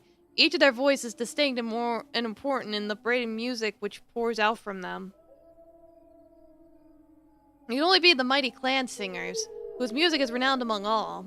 These beautiful hunters are said to cultivate invisible shining bonds between each other's souls, binding them together in clans, which are then capable of carrying out fearsome, elaborate dances of destruction, which many move with one mind, one will, to be victorious in battle and in the hunt. Pausing, you listen to your music. We're the people of the far-telling song, who sing with one voice, which is many voices. To be alone is weakness, to be together is strength. Praise be to the great green, shard of the mother's being, pouring out sweetness in the crystal pure waters and the ruby-sweet essence of our honorable prey. Oh. Praise be our prey, whose flesh becomes ours, givers of life, dance partners eternal. We remember with song your great sacrifice. Praise be to those who came before, our ancestors who learned to walk across love and violence, across being one and being many, and not be split in twain. Praise be to Earth, great mother of us all, for we love her and are one in her. Hear now our song of joy. We live! We live! We live! Every voice is distinct, and yet they all flow together around each other. When two strike the same note, they instantly split apart so that each voice should always be heard, and yet each is a support and partner to every other. Like a blessed forest, a great green of music. Alright, learn about the clan singers. Clan singers' music is indeed wondrous, but their strange togetherness is somehow both right and wrong. Brilliant and yet a violation of the spirit of independence, of strength alone which guides the kin. Makes you feel, fascinated? Could there be some hidden power in relying on others? You were taught by the voice that nothing is ever given in this life. You must take all things with your own mouth, your own claws, make your own music, forge your own way. Most rock would surely say that the clan singer's song, while beautiful to hear, is a deception. Only alone can one find the strength to grow and truly become great. Yeah, I see you, Shadow Man. Domo, welcome. And yet the thought crosses your mind that perhaps they are wrong. Not here, sure you're not. Only one can find the strength to grow and become truly great. And yet the thought crosses your mind that perhaps they were wrong. Perhaps you could somehow benefit from binding yourself to another. But no sane Drak would willingly enter into either basing servitude nor constraining leadership of another entity. You're from the future doing this in the VOD. Fair. To even entertain the notion that the singers have something to teach a Drak marks you as either a brilliant iconoclast or a weak, self-destructive fool. Time will tell which is the case. For now, you content yourself to listen to their music, which all agree is a wonder and a beauty. Cool. I'm really getting those water levels, aren't I?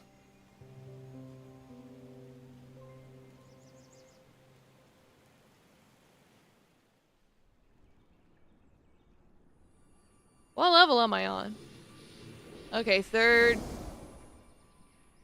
song. Cool.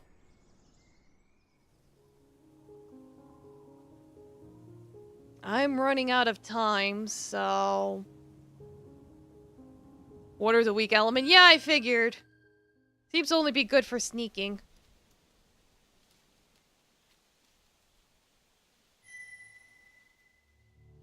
Like, speaking of sneaky... Go after this hedgehog.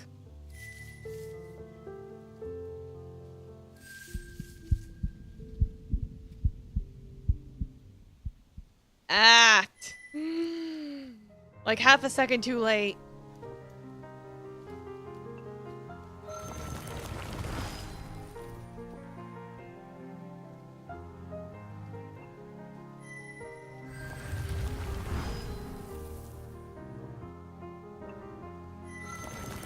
Can't eat hedgehog, you'll get spikes in your teeth.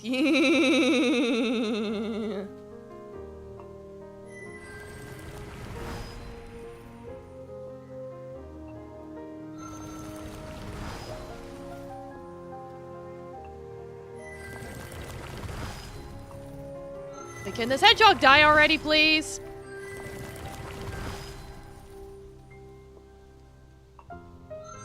Come on now.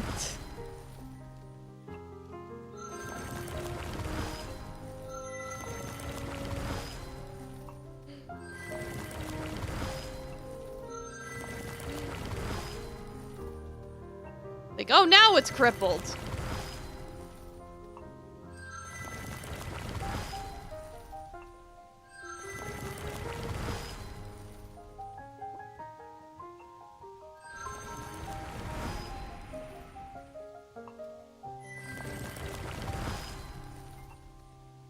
I'm like, please just die already. Why is this thing taking so long to kill? Finally.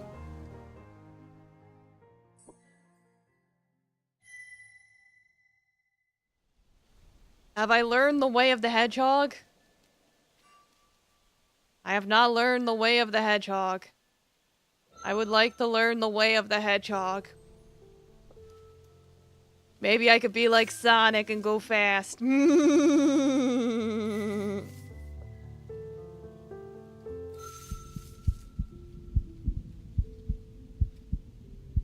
Got it. Your prey yet lives. At least it's crippled. There we go.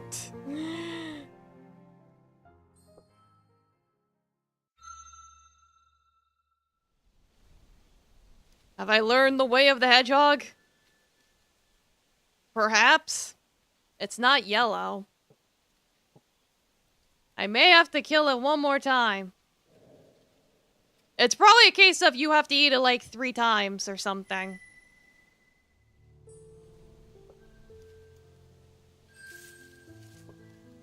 At least if I learn the art of the hedgehog, I don't have to fight them anymore. I'll get whatever permanent stats I get for fighting them, and then I can move on with my life.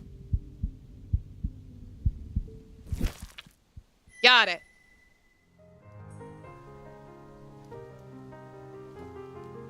Finish him.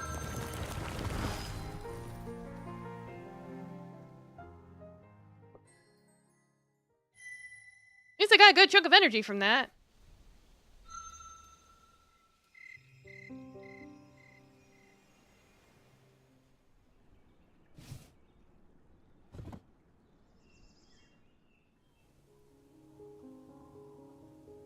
Yeah, I think that means I only have like 2 actions left or something.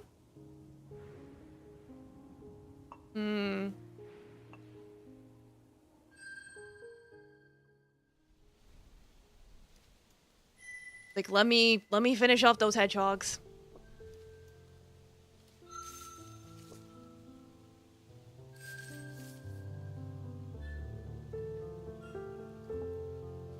Because I got its attack pattern, but it's not yellow. I want hedgehog.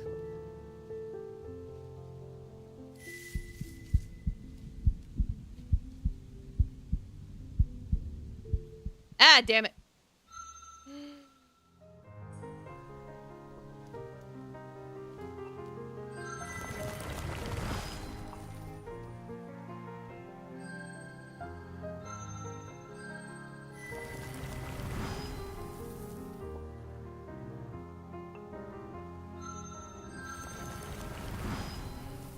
Yeah, it's like poor Hedgie.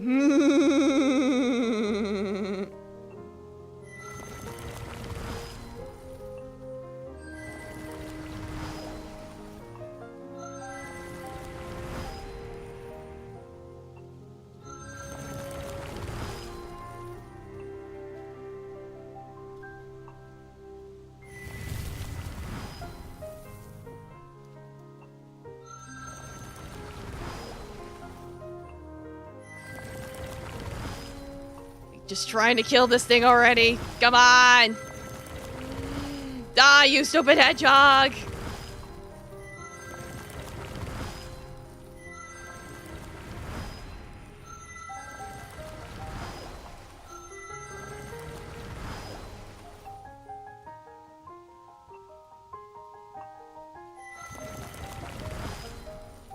Okay, there we go.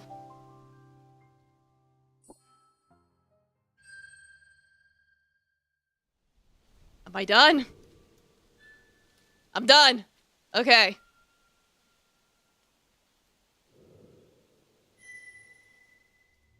What's this? Oh wait, I think this is new. Your keen senses have revealed the presence of a dark suite here. Seems completely oblivious to your presence. A great distance still remains to close before you're near to it. Okay. Is that a rat? Yeah, some kind of rat. What kind of rat is that?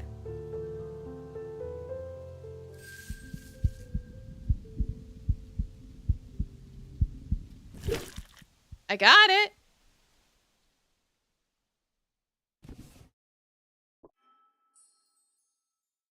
If the most precious treasures which rest deep within the earth are turned to flesh, that flesh might be compared with the velvety tender meat of a dark sweet, laced with ruby essence which smacks of rising moons and summer evenings freshly remembered. It's almost but not quite a treasure. Alright.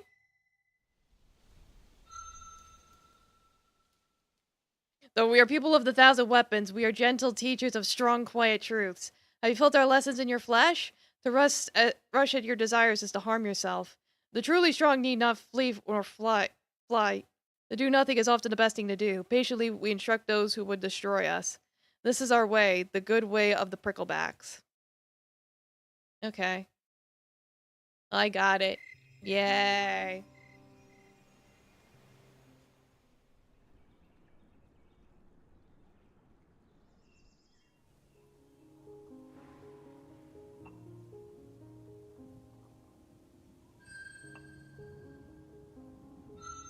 I think I have time to check what this says.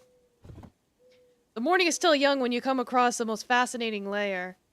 Suspended between plants, swaying gently in the morning breeze, it bars your way forward with utmost eloquence. It circles, many circles within circles, like the one song which holds earth and sun and all worlds like small thoughts soon to be forgotten. Droplets of water hang from the structure like tiny fragile gems.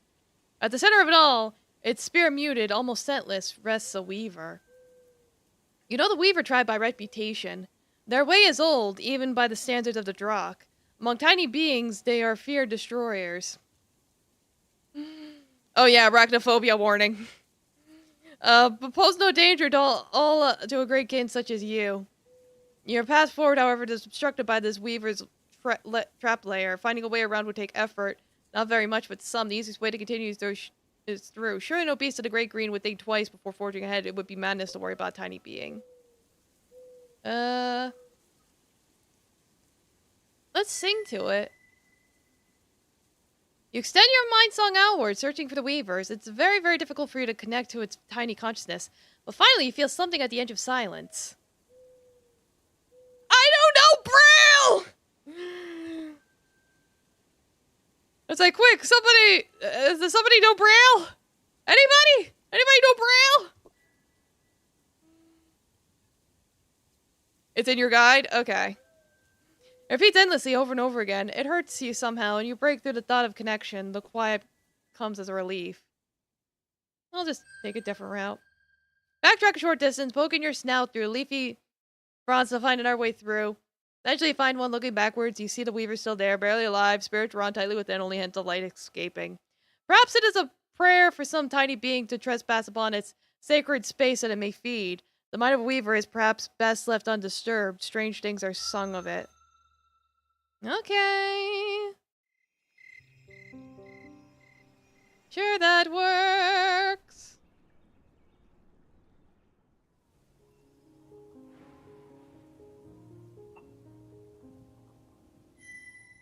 Yeah, let me see about going to the Great Green. You have come to a sacred place. Any good beast could sense it. It's a verdant gateway, redolent with laurel, mint, and sweet decay. A being more powerful than even the kin has claimed this place and what lies beyond. This is the entrance to the Great Green. The Great Green, the forest primeval of where your people have hunted since the first kin emerged from its chamber. It's evident in its beauty and its danger, changing as the turnings past. Though its denizens of long ago are mostly gone, the spirit of the Great Green remains. forever in its perfect state of constant transformation. This is the end of Heartborn Valley, where great Darktooth lays claim to the land and the No-Tails build their inscrutable objects. No-Tail is sullied this place beyond its presence. Once you cross this threshold and take it for your own, it shall be your true home, your domain, and you may never return to Heartborn Valley unless it's by Darktooth's permission or to challenge him, a feat of which you will surely be incapable for centuries. The trees sway gently, and in them you can almost see hidden shapes, visions of what may be, how you might build your life in the wild. Has the time come at last? Yeah. Deep in your core, you sense this the boundary of your infancy. If you continue on, there'll be no returning. I guess. I'm out of time. Because I saw the clock. The clock's ticking. You return to your den, swallow your treasures. You know they are mere trinkets compared to the wonders that await discovery in your true home to be, but they represent the trials, the precious failures and successes of which you first learned, and you regurgitate them when you found your lair. In the Great Green. Pausing, you take one last look at the tiny den, already too small, which is your first home outside the chamber. It'll become a haven for other good beasts, and you begrudge them not. You made up your mind, and this land is no longer your home.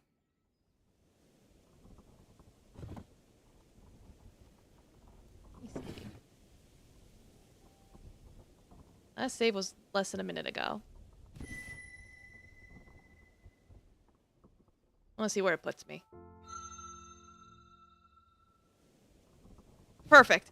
All right, we will explore the Great Green Thursday. Tomorrow I am playing Gator Game. This is a reptilian week. I'm gonna play little Gator Game tomorrow. So we will pick this up Thursday. Yeah, it's basically Scaly Week. Alright, thank you all so much for coming. Thanks for the follows and all that good stuff. Whether you were here the whole time or just for part of it, I appreciate you. Let me go find, but I rate all, yeah, I'll hydrate. There we go. Alright, who to rate?